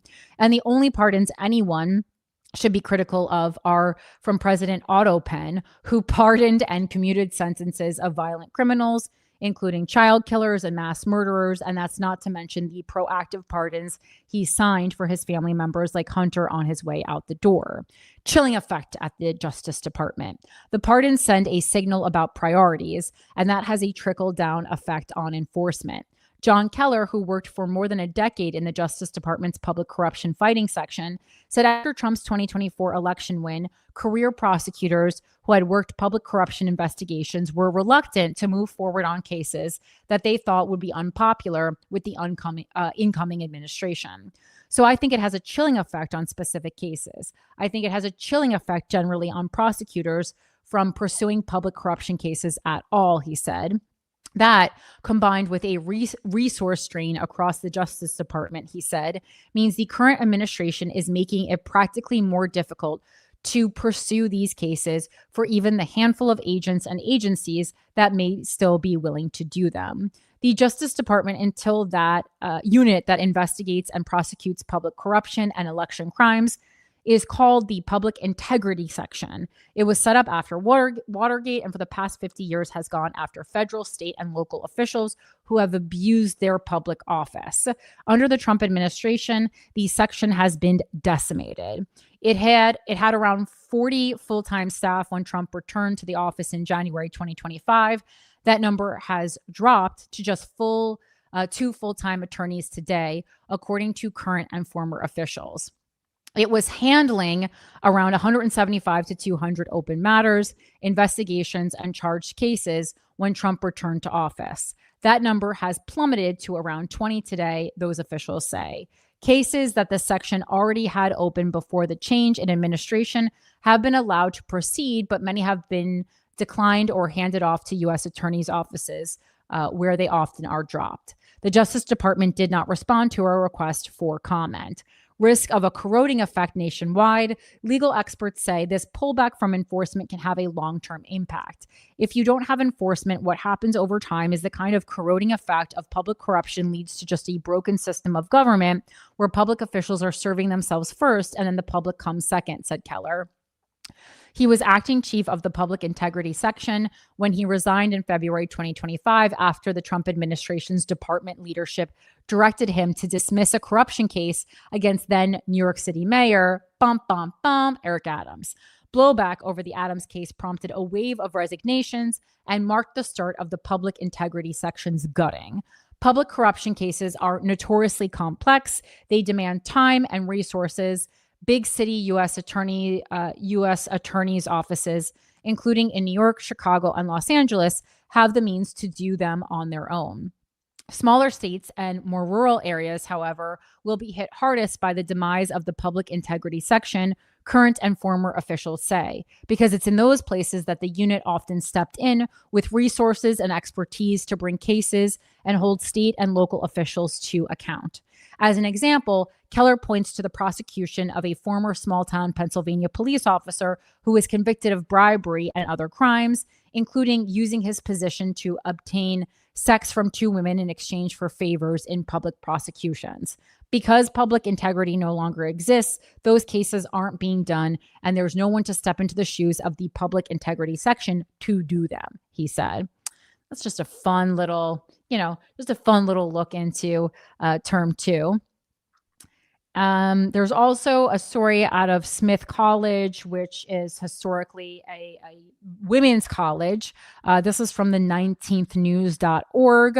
Of course, they're letting trans people in. And so the Trump administration is saying we got to do something about this. It says a women's college faces a federal investigation over its trans inclusive admissions. Smith College, considered one of the nation's most friendly to LGBTQ plus students, is accused of violating Title IX by the Trump administration. So Smith College, one of the largest women's colleges in the country, has long welcomed transgender men, women, and non-binary people. That policy has also made it the latest target in the Trump administration's broader push against transgender women's rights. The U.S. Department of Education announced on Monday that its Office of Civil Rights has opened an investigation into the college for its admission of transgender women. The announcement intentionally misgenders transgender women as biological men and accuses the school of enrolling male students professing a female identity. The statement goes on to say, see, if I have any problem with any of this, if I'm going to a women's college, my problem is, why are we letting transgender men in here? Like, what? Aren't transgender men? Why were they here? If I'm trying to be in an all-female space, that to me is a problem. But again, I don't go to Smith, and no one is holding a gun to your head and saying that you got to go to Smith. So if you don't want to go to school with men, you don't got to go to Smith, right? If you don't want to go to school with transgender people, if you don't want to go to school with LGBTQ people, well, then you probably can't go to school. You probably can't live life, The statement goes on to say that the school is violating Title IX, the 1972 law that prohibits sex-based discrimination. Honestly, if they're letting in both transgender men and transgender women, they kind of do have a point here. An all-girls college that enrolls male students professing a female identity, but I just think they're looking at it the wrong way.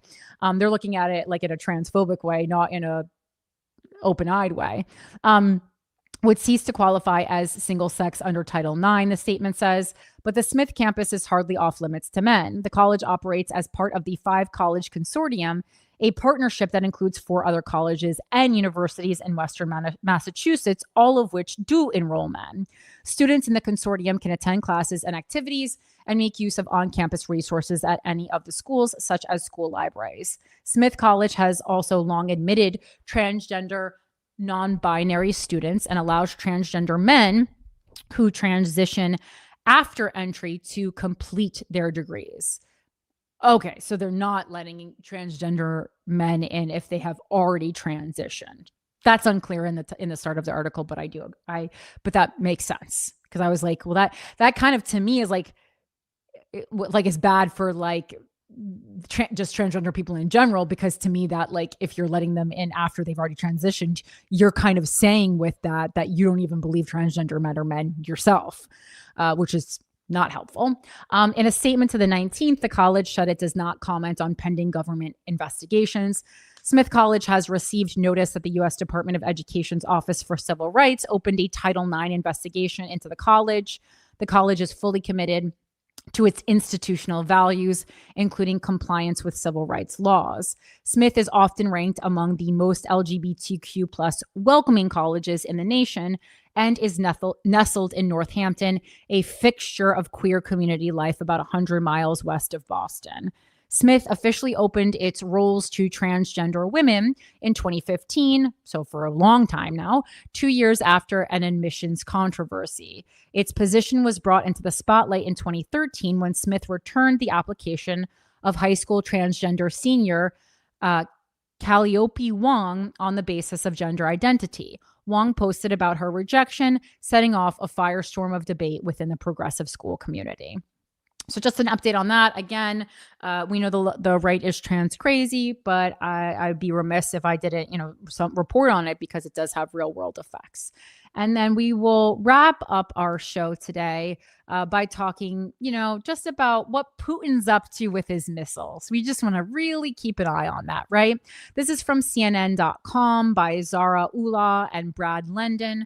Putin flexes muscle with test of power full nuclear capable missile. Out of Moscow, Russian President Vladimir Putin has claimed that what he called the world's most powerful missile system, dubbed Satan II by NATO, and this is not a South Park episode, this is real, Satan II by NATO will be ready for combat duty by the end of the year after a successful test on Tuesday. The Sarmat intercontinental ballistic missile has an expected range over 10,000 kilometers or 6,200 miles and can reportedly carry up to 16 independently targeted nuclear warheads, according to the Missile Defense Advocacy Alliance, a U.S.-based nonprofit. Putin claims the range extends to more than 35,000 kilometers or 21,750 miles. The combined yield of the payload is more than 4 times greater than that of any existing Western counterpart, Putin said. By comparison, the United States' LGM-30 Minuteman ICBM has a range of about 11,000 kilometers or 6,835 miles and is deployed with only one warhead, though it was designed to carry 3. Russian state television broadcast footage of Sergei Karakayev, commander of Russia's strategic missile forces, reporting to Putin on what he described as a successful test launch. According to the Center for Strategic and International Studies, the silo-launched Sarmat is the long-awaited replacement for Russia's SS-18 ICBM, which was first deployed under Soviet rule in the 1970s and codenamed Satan by NATO. The RS-28 Sarmat, which the alliance calls Satan II, has been in development since 2011 and has faced difficulties in testing, delaying its original deployment plan for 2018, the CIS says. After a failed test in September 2024, satellite images showed a crater about 200 feet wide at the launch site at Plesetsk. This is a word that can't come out of my mouth because it doesn't. Plesetsk Cosmodrome in the northwestern Archangelisk region in Russia. Sorry, those are just like words that just like can't come out of my little American mouth. Russian Telegram, the letters don't go together. Like Russian Telegram channel Astra, labeled a foreign agent by authorities, injected a note of skepticism, pointing out that Putin has spoken about the nuclear-capable missile's imminent readiness at least 10 times since 2021. The Sarmat missile is liquid-fueled, reports say, meaning it has to be fueled shortly before launching, a disadvantage compared with solid-fueled missiles. Russia maintains the world's largest inventory of nuclear warheads, with more than 5,500, according to the International Campaign to Abolish Nuclear Weapons. The U.S. has just over 5,000 warheads, the organization says. The timing of the Sarmat test is noteworthy, coming shortly after a muted Victory Day parade on May 9th. The parade, which commemorates the Soviet Union's role in defeating Nazi Germany in World War II, was the most scaled down since 2008, when Putin made it an annual event. No military hardware was displayed for the first time in nearly 20 years. Russian authorities pared down the event amid security concerns following Ukrainian strikes deep inside Russian territory, especially on oil refineries. I mean, Putin and Trump have so much in common. They really, no wonder why they love each other. Putin, however, told journalists the parade went ahead without showcasing weaponry because the Russian armed forces should focus on the decisive defeat of the enemy in what Russia calls its special military operation in Ukraine.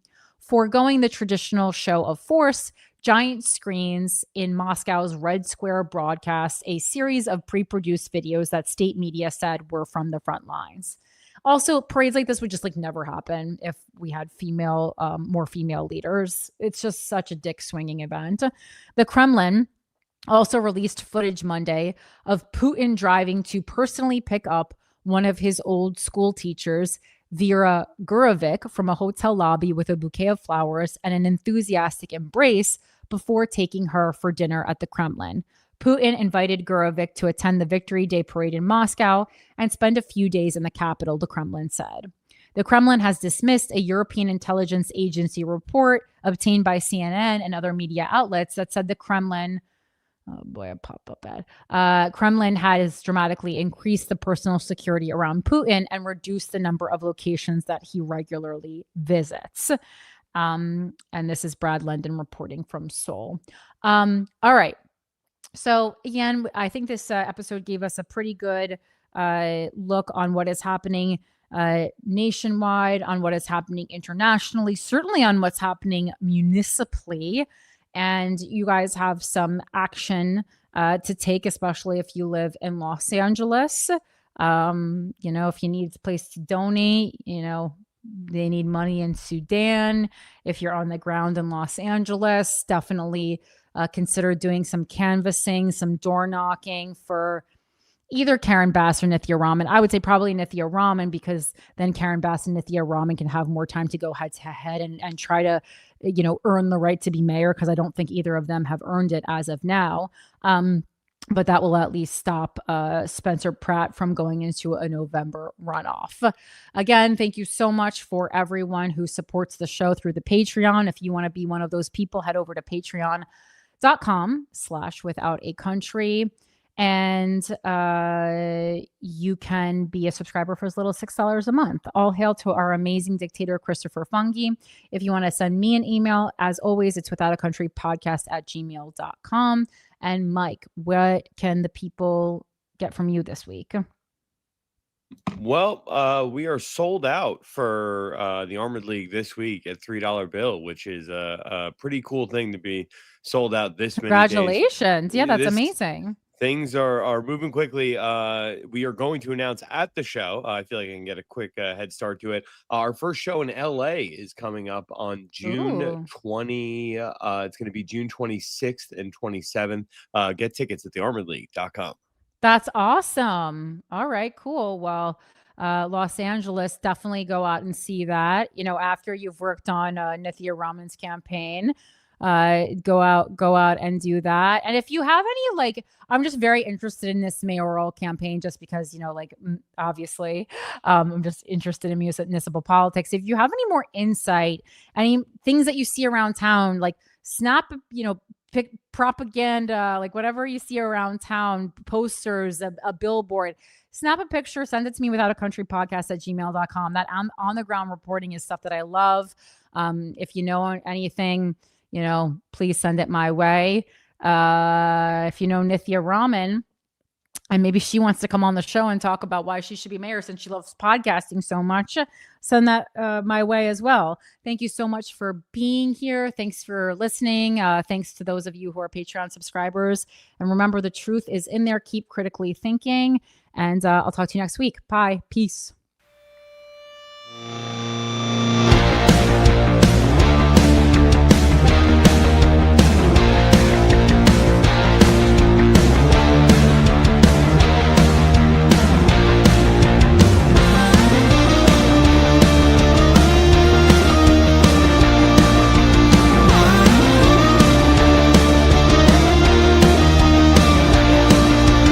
Running from the man, yeah, the madman's coming, yeah, the man's gunning for me tonight.